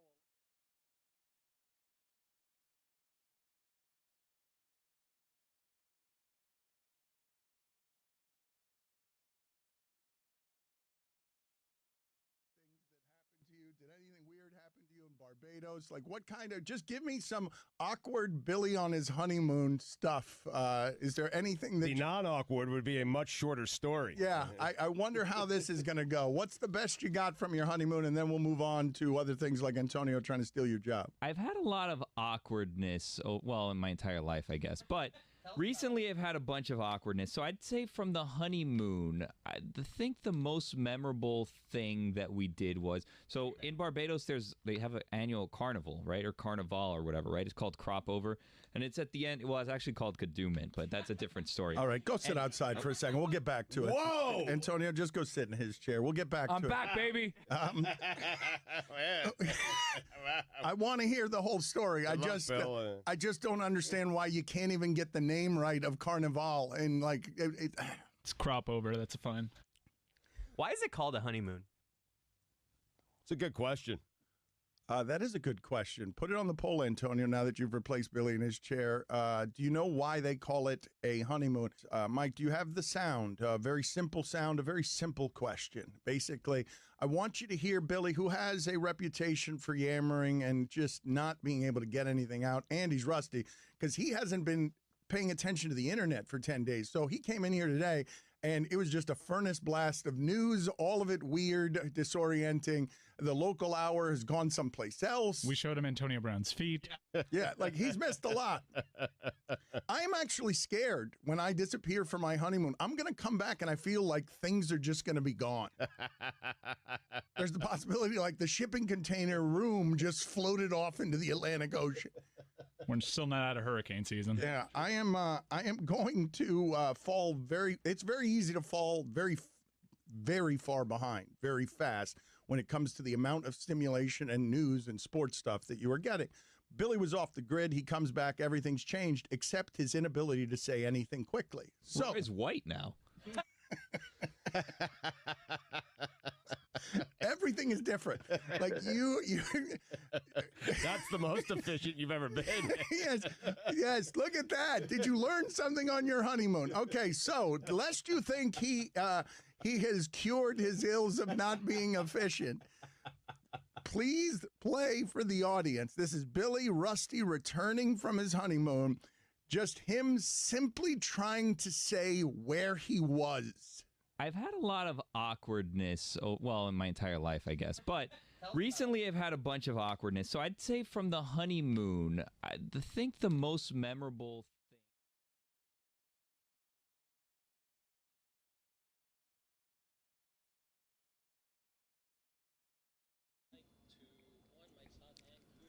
Look at this, the rarest of things. A media person who everyone likes. John Fanta, one of the most recognizable voices in college basketball, play-by-play broadcaster and reporter for NBC Sports, here to get us smarter on the tournament. Everyone is a fan of Fanta. There are no exceptions here. We're going to talk about his beloved Browns in a second here. But I'm sorry to do. You've that already to you. lost him. Yeah, look at him. Look at how you killed John Fanta's passion. What on happened? Christmas morning? You mentioned the Browns and you lost him. you do that? Oh, don't even get me started, guys. A meteorite hit Cleveland earlier this week, and I thought to myself, is this the sign that we have finally found a quarterback? I am 30 and have yet to find one, yet to host a playoff game, and think again. Think again. What did you just yell in the other room, Chris? Were you just surprised he's 30? Is that what just happened? No, I meant in the other way. Like, can't believe he's 30. It was a good job, yeah. We love doing that to him. I saw his face. I couldn't not see his face. Excuse the double negative and the negativity in general. I thought he was like 24. Thank you. Thank you. I'll take that as a compliment. I appreciate that. An excellent. That was the Dan I was flicking off, John. Why are you giving him that signal? Why? You shouldn't do that on television. You're a professional broadcaster. Look at Tony in the back eating pretzel nuggets. These are for you, by the way. Laughing at you. John, I think everybody just wants your sleeper picks, that they don't want anything from you other than give us the good stuff right now. Right. And so where are you going when people ask you that, and are you annoyed by people asking you that? No, not annoyed at all. It's the madness. It's that time of year. I'm going to start right now and tell you, if I'm you guys and I'm making these different picks and selections, I don't know how you could watch Miami University last night and think that they're just done. I think they're going to beat Tennessee. I really do. I think that this team could win multiple games in this tournament because they share the rock. They've got a great idea of who they are, and that starts with Brant Byers and Peter Suter.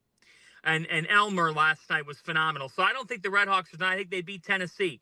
I've got USF over Louisville today. I think the Bulls are really, really talented. Wes Enos and Isaiah Nelson are two guards who get after it on both ends. Brian Hodgson is a coaching star, and USF can pull that off over Louisville. Louisville without Mikal Brown. North Carolina without Caleb Wilson. Give me VCU.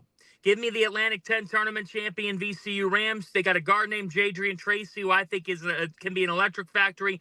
They're balanced. They defend well enough that says Carolina's got to have transition to win. When they're stuck in the half court, their talent doesn't show, guys. Because I'll be honest with you, they don't run a lot of offense. Carolina just doesn't run a lot of offense. So I like VCU in that game, and I like Santa Clara to beat Kentucky. I think that Kentucky has been so up and down. Santa Clara's got a top 25 offense in the sport. So I've got the Broncos. I have some blue bloods falling in this first round. To be clear, though, when you say that North Carolina doesn't run offense, you are basically criticizing their coaching, which isn't something that I hear a ton of on Hubert Davis. You're doing something there that is camouflaged. It feels like if you say in the half court they can't be anything, that's not something. Yeah. That's not something that's well coached. Well, I just think that they're a team that relies on. I don't think that they're poorly coached. I just think that their offense is based on who is which some very good offensive teams are based on individual players who can make things happen, but without Wilson, who is a stud and one of the best freshmen in America, and you credit Hubert for going and getting him and bringing him in. I just worry about on the NCAA tournament stage, then their shot selection, because Caleb Wilson is the guy that keeps them all together. Now, Seth Trimble's got to play a great game today, but Seth needs to get downhill. And so when I say that, I'm looking at VCU and their ability to defend and rebound, and they get up in you with the way that they guard. Phil Martelli Jr. is their coach, the son of the great Phil Martelli. And I expect VCU to come ready for the assignment of, we're going to make this team play in the half court. I think, Hubert's got a lot of pressure on him. There's no question about that because, he went to the championship game. And since then, it's been a series of highs and lows.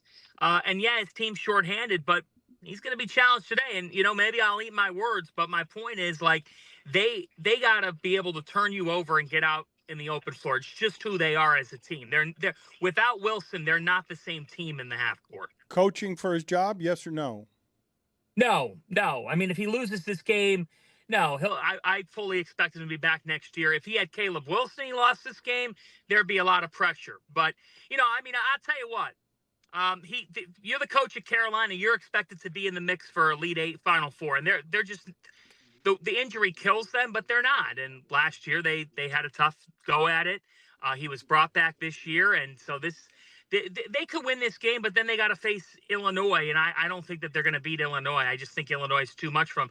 I'll tell you he's not coaching for his job, but he's coaching in a game that really he needs to win. Mark Pope. I mean, you spent over $20 million on your roster, but you got a nightmare draw. Guys, Santa Clara, they don't care who's on the other side. They play their style. They move the basketball at a very high level. They're good enough defensively. The Broncos can win that game. They got a longtime guy on the sidelines in Herb Sendek, and they got some really good talent. A kid named Elijah Mahi that I think can really play. So, yeah, there's very few people that are, quote, coaching for their jobs in the first round of the NCAA tournament. But there's some guys that if they don't win, oh man, that fire gets lit on the skillet, and it says next year you better turn this thing around and you better win in the tournament. Mark Pope's one of those guys because they spent $22 million on their roster, and what are they, Dan? They're a 7 seed. Can you tell me what your thoughts are on Shaheen Holloway being named the Big East Coach of the Year, declining to play in the NIT after losing to St. John's in the Big East tournament and not getting an NCAA tournament bid? I have no problem with it. I wouldn't play in it either if I were him, because he played in the NIT 2 years ago, and his resources are more limited than other places. And so then when he and his staff sat down to go ahead and build out the roster for the ensuing season, nearly the entire roster was gutted. All of his best players left for the portal. They knew they were leaving as they were winning the NIT. And now you're 3 weeks behind everybody else in how you're gonna go into the portal. Oh, and by the way, you're in the back half of the Big East in revenue sharing and NIL. That's gotten better at Seton Hall. It's still not at the level that UConn, St. John's, and Villanova are at, guys. So if you go and play, they were invited to the Crown, okay, which is an event that's new, and it's an event that you have to wait 2 weeks to then play in it.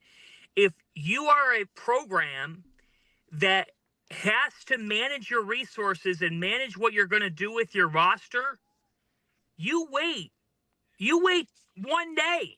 Nor alone 2 weeks. I know people could say, well, they could be doing this while they're in the NIT. Well, that's everything, or the Crown. That's everything that's wrong with college basketball, because it's so hard to do both. So I don't mind them declining it, because frankly, their objective is, we didn't make the NCAA tournament.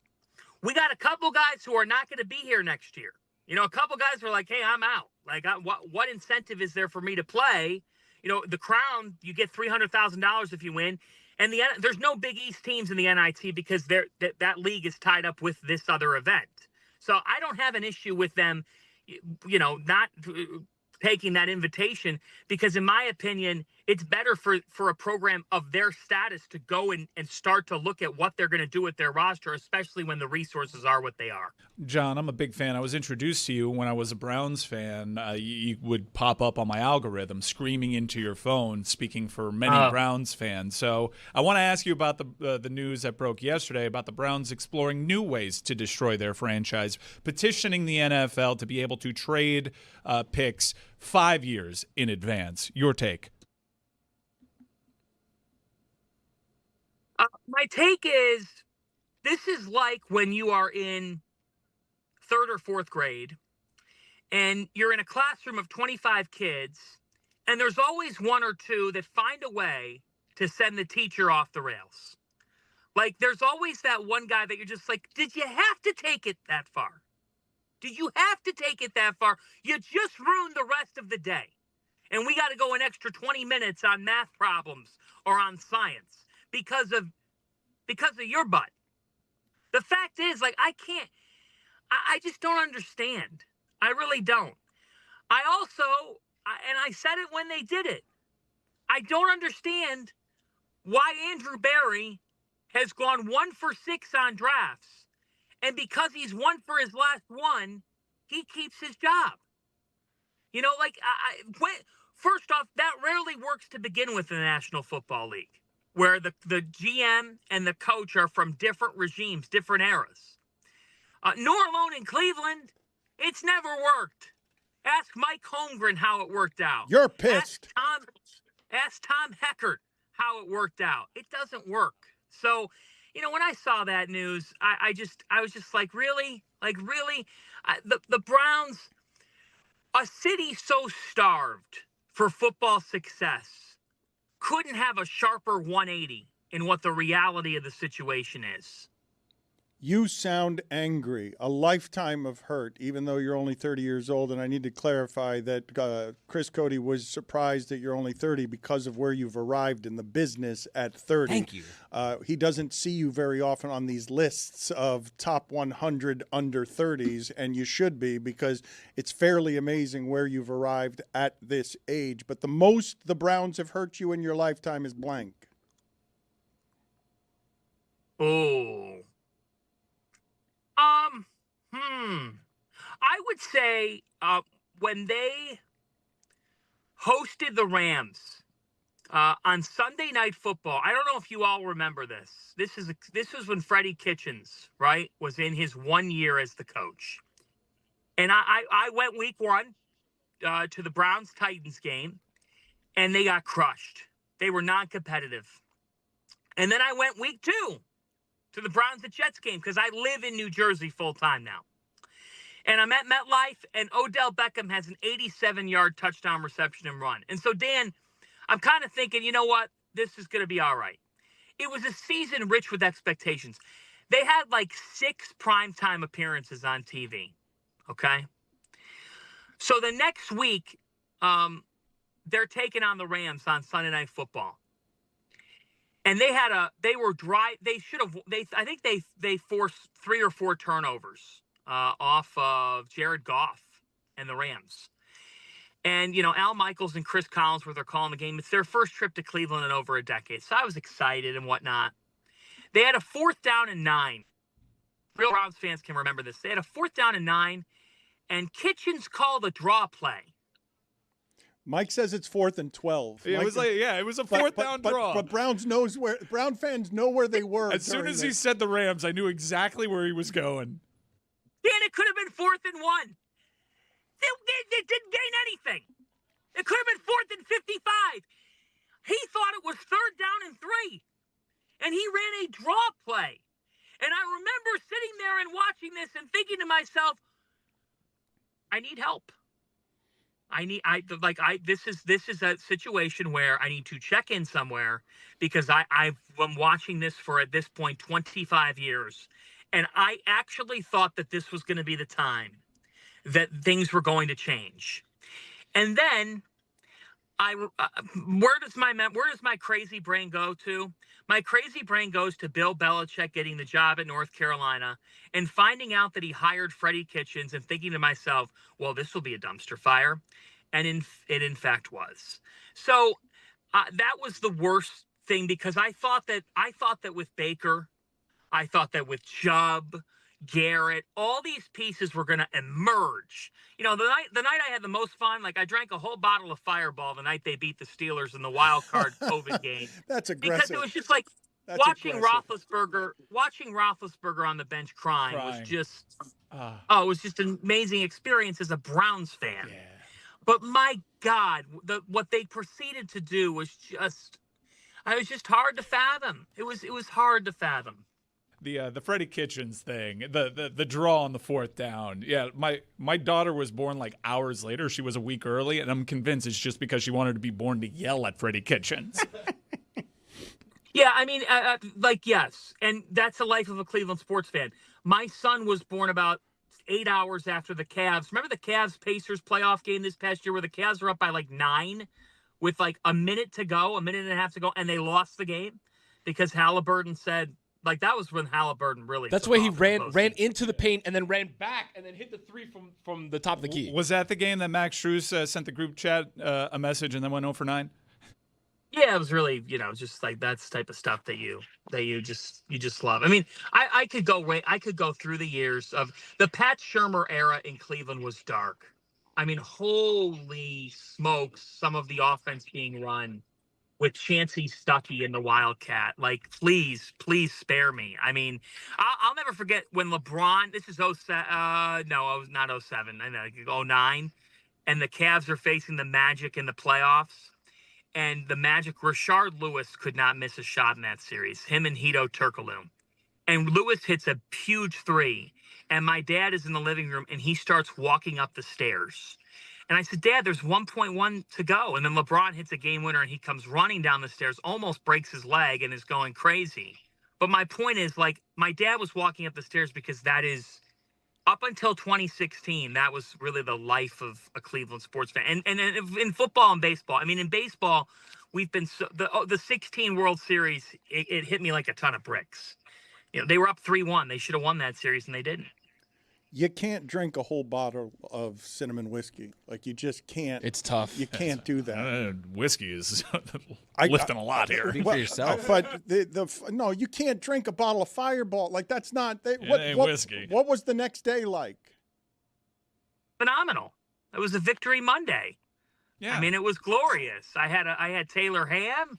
You know, I had a nice breakfast sandwich in New Jersey, and we got rolling with the day. Like, I was listening to the local Cleveland sports talk that you guys have probably poked some fun at. No. You know, and, Tony Rizzo was in Cleveland ringing his cowbell, and people were dancing to McFadden and Whitehead. Ain't no stopping us now, and I thought we were going to go in the Super Bowl. True or false, Myles Garrett will not be a Cleveland Brown in 3 years. That's probably true.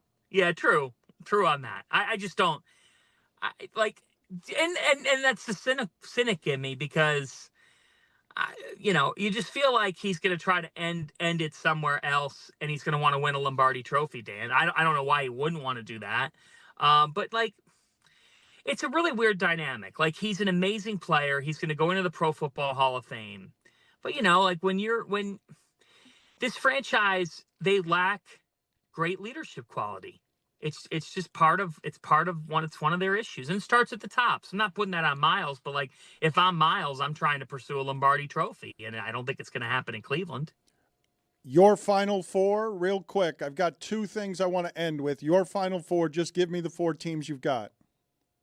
Duke, Houston, Arkansas, Michigan.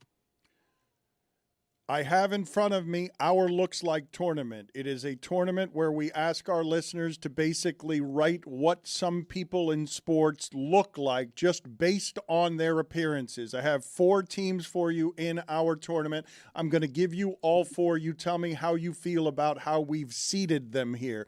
Number 5, St. John's, is represented by Scott Hansen looks like an orthodontist. They're playing against number 12, Northern Iowa. Northern Iowa is represented by Mina Kimes looks like the innocent bystander who sees the villain behind the superhero and shouts, "Look out!" Clemson is an 8 seed. Clemson is represented by Rex Ryan looks like the father-in-law who, when finding out your wife is pregnant, awkwardly high-fives you and says, "Glad to hear your old equipment still works." Now that's a 1 seed, so I mean, it's gonna be hard. Whatever the next one is doesn't really matter. But go ahead. That is the best thing I've heard in a long time. Number 9, Iowa is represented by Mike McDaniel looks like the barista who asks if you've ever tried journaling while making your oat milk latte. Hanson's perfect because it's New York to me, and I get it. I like it. Mina Kimes was such a loaded explanation, but I can understand. To me, was the Rex Ryan a father-in-law? Yes, father-in-law who, when finding out your wife is pregnant, awkwardly high-fives you and says, "Glad to hear your old equipment still works." It's perfect because, like, it's an 8-9 game, and that to me is like what that situation is. Like, the father-in-law's high-fiving you, so it's supposed to be a positive moment between you two, but then he gives that compliment, a backhanded compliment at the end, and you're an 8-9 game. So even if you've won in that immediate moment, you're about to get your ass kicked. Let me give you a couple of more here. Number 7, Kentucky is represented by Fernando Mendoza looks like he makes his animal crackers fight each other before he eats them. We took him out. Could happen. It could happen. I mean, it could actually happen. Like, I mean, it could, and that fits the bill. Okay, keep going. This is going to, I think you're going to feel this is ranked too low. Number 10, Santa Clara is represented by Adam Silver looks like a dandelion with all the seeds blown off.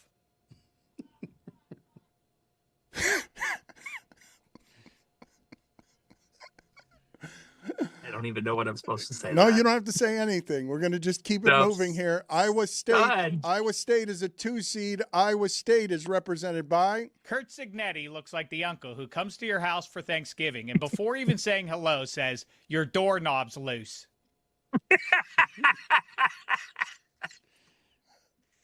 Every time I see that, I just think of like the Grinch. I don't know. It looks like a character from Whoville. It just does. Like it's so Jim Carrey-esque. It's perfect. Yes. Again, like, what is going?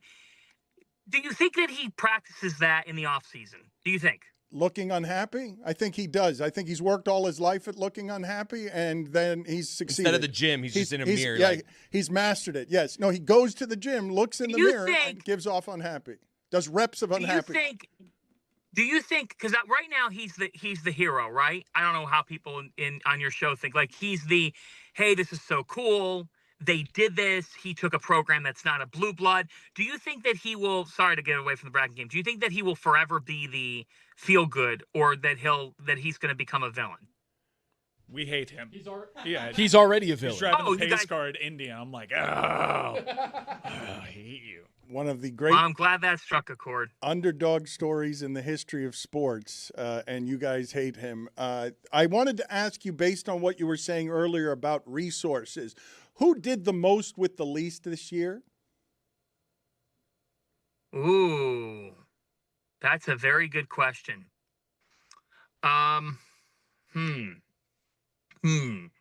Well, you'd have to look at a school like Miami, for sure. You'd have to look at a school like USF for sure. I think St. Louis, for what they have to be like a firm 8-9, and they certainly are a team that you could point to. Josh Schertz is the coach there. He did a real nice job with his team. It's not like Fred Hoiberg has all the money in the world and he's a top 4 seed in the NCAA tournament. Guys, Nebraska's never won an NCAA tournament game, like ever. So I think that would be one that would come to mind. How about the reverse? How about the reverse? The least with the most. Well, for Kentucky to not be a top 4 seed is kind of wild. It's crazy. And then I know Richie Saunders went down with an injury, but people thought BYU would be a Final Four contender. They're a 6th seed in this tournament. So, I think that those would be the two. You know who's another guy who I think is going to win today? I think they're going to win the first game. And I know I'm from Cleveland, but I'm telling you right now, Jamie Dixon does the most with what he's given. TCU guys should not be good in basketball. They should not be an NCAA tournament team. I've been to multiple of their games. Their crowds are not great. He's got okay money. If you're TCU, all the money's got to go to Big 12 football and winning in football. He's got decent, but his roster is just okay. And they're in the tournament. They've been to the tournament almost as many times under him as they've been as a school in their history. So that's a guy that does it. But yeah, Kentucky, BYU, they weren't able to make it work with what they had. I'm going to give you 3 more teams from our Looks Like tournament. I was mentioning that Iowa State, represented by Kirk Signetti, is a 2 seed. They're playing 15th seeded Tennessee State, that's represented by Dan Orlovsky looks like a judge on Chopped, Kids Edition. Now I'm going to do UCLA, UCF here. Number 7, UCLA is represented by Cal Raleigh looks like a motorcycle highway patrol officer. He does. Facing 10-seeded UCF, which is represented by Freddie Freeman looks like the neighbor who always waves first and means it. That's a win. Yeah, that is a win. That's a right win. there. Yeah, to give me the 10 seed there in an upset, in a quote upset. I'll take that. You're a win, sir. Thank you for being on with us. Enjoy the work, and congratulations Good job, on John. all of your success. You're fun to listen to, and your information's always good, sir. Anytime, guys. Thank you. God bless you. And for the sake of this show, for the Cleveland Browns, Where are you? Behind you? Where? What are the other things in the strip mall behind you? What is that? A strip mall? Where physically are you right now in your car? I'm in the driver's seat. I am not driving. And I am in an undisclosed location in Florida. Ooh. Okay, but around you, behind you, there's a salon, there's a massage parlor. No. It's just nope. It's the Airbnb. Okay. No, there's no strip mall. I'm not in a. No, I'm in a residential. locks. See you later. Thank you, sir. Appreciate the time and the insights. Thank you, guys. Have a lot of fun today. I love that. I love John Fanta, and he's I the best. actually really enjoyed that trip down Browns fandom memory lane. John got us having an idea back here to continue playing our R&B artist game, and it started with Freddie Kitchens, which is a damn good R&B artist name. So he started our list of football coaches that sound like R&B artists. Chris Cody, here we go. Romeo Crennel. Al Golden. Dick Duran. Perry Fuel. Lovey Smith. And Michael McDonald. It's a good list. Better 30-year-olds, Fanta or Jeremy? Better at what? Just better 30-year-olds. There isn't a better person than John Yeah, Fanta. Fanta. Oh. That's an unfair spot to I mean, put it is When you like- started with J, I thought you were going to say Jeremy. No, Jeremy. Like that's not. A No, I slight get against it. you. That says Jeremy, everything you know about he's John better than Fanta. you, right? You know. He doesn't have 3 Emmys. I doubt that nobody's John better than Fanta. I doubt that John Fanta has 3 Emmys. Well, just wait. Don't count them out. There's no one better than me. Wow. Afroman, we were talking about him. Trial of the century. During the Shadow Show. For those of you who do not know Afroman, I can call him a one-hit wonder, right? Does that feel too offensive to you? Because there's only one song that Zaz knows, but I think that's It's the his only song. Yeah, but Zaz doesn't know anything. Okay, so it's wrong to call him a one-hit wonder? Absolutely. He's got 2 great hits, and then he also has a bunch of different songs that came out with that were parody songs of other famous songs throughout the years. Put it on the poll. and they were excellent. At Le Batard Show, is Afroman a one-hit wonder? But you're calling this a trial of a century, and Yes, I it think is. somebody involved in a trial of the century has to be slightly more famous than this. More famous than Afroman? Who in middle school didn't hear Colt 45 and 2 Zigzags, baby, that's all you need? Who? Tell me, please, Dan. Well, Dan wasn't in You middle can't- school. Find a middle schooler. Okay, whatever. Wherever you were in the early 2000s. Find a middle schooler after they judge a volleyball game. That was a weird I sentence don't by know why Chris. I I don't did know that. what happened there. It's okay. Why do you rub your shins to pacify yourself? That's only when it's really bad. I find people's I tells hated what really Dan quickly, did there. and I hated knew what Dan did there. when Chris touched It his was shins, I awful. was like, ooh, he does not feel good about this. The way we started the interview with Fanta? Right. Because I did have an actual reaction to him being 30, but it was just because I was like, he's so famous and great at what he does. I was thinking older, and I didn't feel good about that, so I touched my ankles. It's a strange, soothing coping It's like, I just, mechanism. like, it's feel awkward. I just feel uncomfortable. I know. I The get stroke it. of You the just want to shit. like climb out of your body. Put it on the poll at Le Batard Show. Have you ever soothed yourself in times of awkward anxiousness by rubbing your shins and ankles? Because I don't think I've seen a whole lot of tells quite like that. I imagine that is something you do at the poker table. It's why you don't have a poker giveaway. face. But Afroman, trial of the century, I do think you have to be more famous than this. But why is it the trial of the century? Okay, Dan, so let me explain. Very quickly, I'm going to read a little bit of a synopsis of the actual case itself, which is in Adams County, Ohio. You got this. Sheriff deputies raided rapper Afroman's home on a search warrant alleging drug trafficking and kidnapping, but found no evidence, filed no charges, and caused property damage. Afroman then used that security footage, because he has security cameras all over his house, to create a parody video in which he says that he has intercourse with one of the sheriff's deputies' wife. And then they go and sue him because they're like, hey, you can't say that about us. Like, you can't do that. And then he won basically on the Free Speech 2 Live crew thing of like, hey, it's music. Like, I have my free speech. I can say whatever I want. And also, I didn't cause any bodily harm or property damage like you guys did to me. So this is him walking into court. And Dan, you can't tell me that this guy right here does not scream trial of the century in a full mink white coat. And then a USA tuxedo, because he means business, Dan. Look at that. Is that a tuxedo? That looks like might be just a suit. a suit. It It might just be a looks sports like coat. an American flag. But he's got onesie. But then he's also got the tie too. And just so you can get a sense for how right he was, this is him explaining his side of his defense.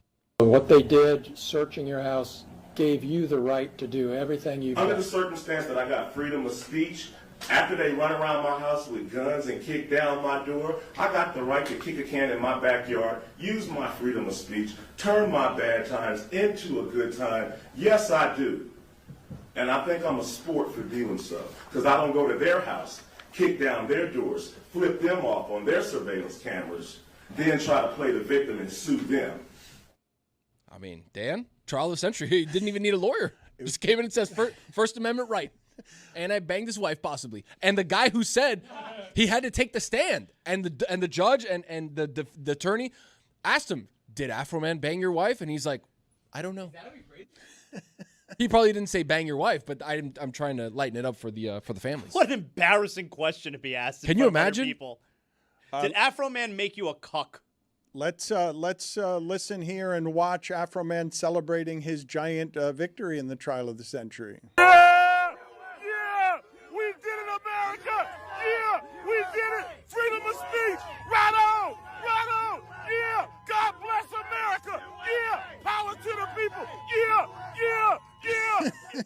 So there's been a lot of talk about AI slop and videos going around. And yesterday, Jess was talking about, did the guy's pants fall? Is it even a real video?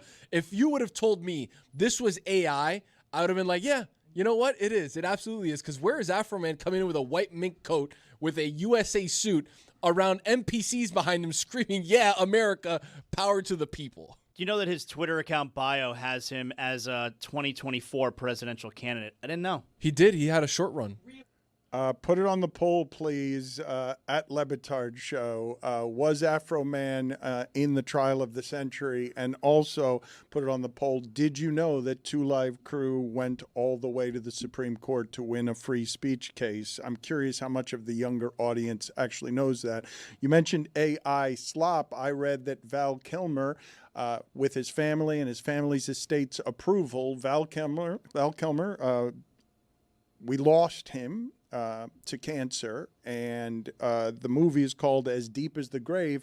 They are resurrecting posthumously Val Kilmer and going to make a movie that he wanted made, was trying to make, but was too sick to make. And I'm wondering, as we head down this path, as soon as AI figures out how to make people care about a movie star, the movie star will be entirely replaced. To this minute, the movie star is worth less than the movie star has been worth, but still has a relevance. There are a number of people that will still get you to watch a movie just because they're the one making it. But we're not far off from AI being able to figure out how to make fake personalities that people actually care about. I hear this argument all the time, and people are essentially forecasting this for the movie industry. Let me ask you this question. Do you think sports fans ever want to hear AI talk sports? I think we're in an industry that's pretty safe. Yeah, agreed. I genuinely do. You can have the greatest AI personality, but ultimately sports fans want to commiserate with another human being because of what it makes us feel. And if you have an entity that itself can't really feel, or at least you can't trust the way that it feels, you're not going to connect with that person. And while I do think that there will be AI movies, and I'm not even saying they're going to be bad, I think they'll be considered like animated movies. It's always going to be a gimmick to real-life human beings.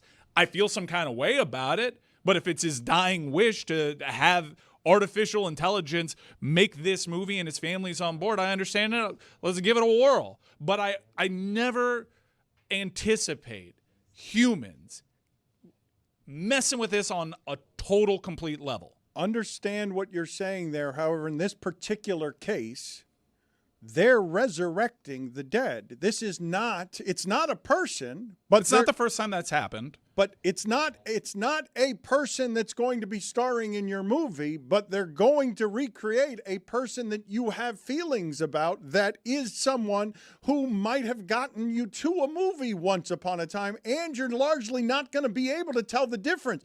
There are many people who will watch it who will not know that that person is dead. There are many people who will watch it who will not know that the person that's acting for them is not a real person. I agree with Mike on everything he said. Sports-related content with AI just may not hit the same. Can AI do this? At a position, by the way, where they eat you up and where they swallow you up, and you know what? That I even tried to say that. All right, but in a position. You haven't said much since then. I couldn't do it. Play it again. What were we talking about? That's a good call. At a position, by the way, where they eat you up and where they swallow you up, and you know what? That I even tried to say that. All right, but in a position. He's trying to pull the extension cord of the parachute. I couldn't even help that. Jeremy really liked that. Oh my God, Jeremy, it felt good. Jeremy enjoying somebody else drowning. At a position, by the way, where they eat you up and where they swallow you up, and you know what? That I even tried to say that. All right, but in a position.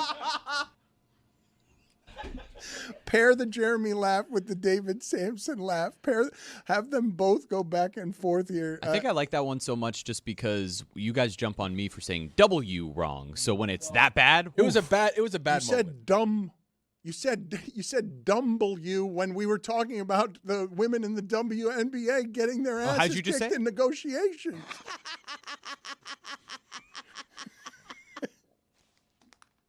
But in a position.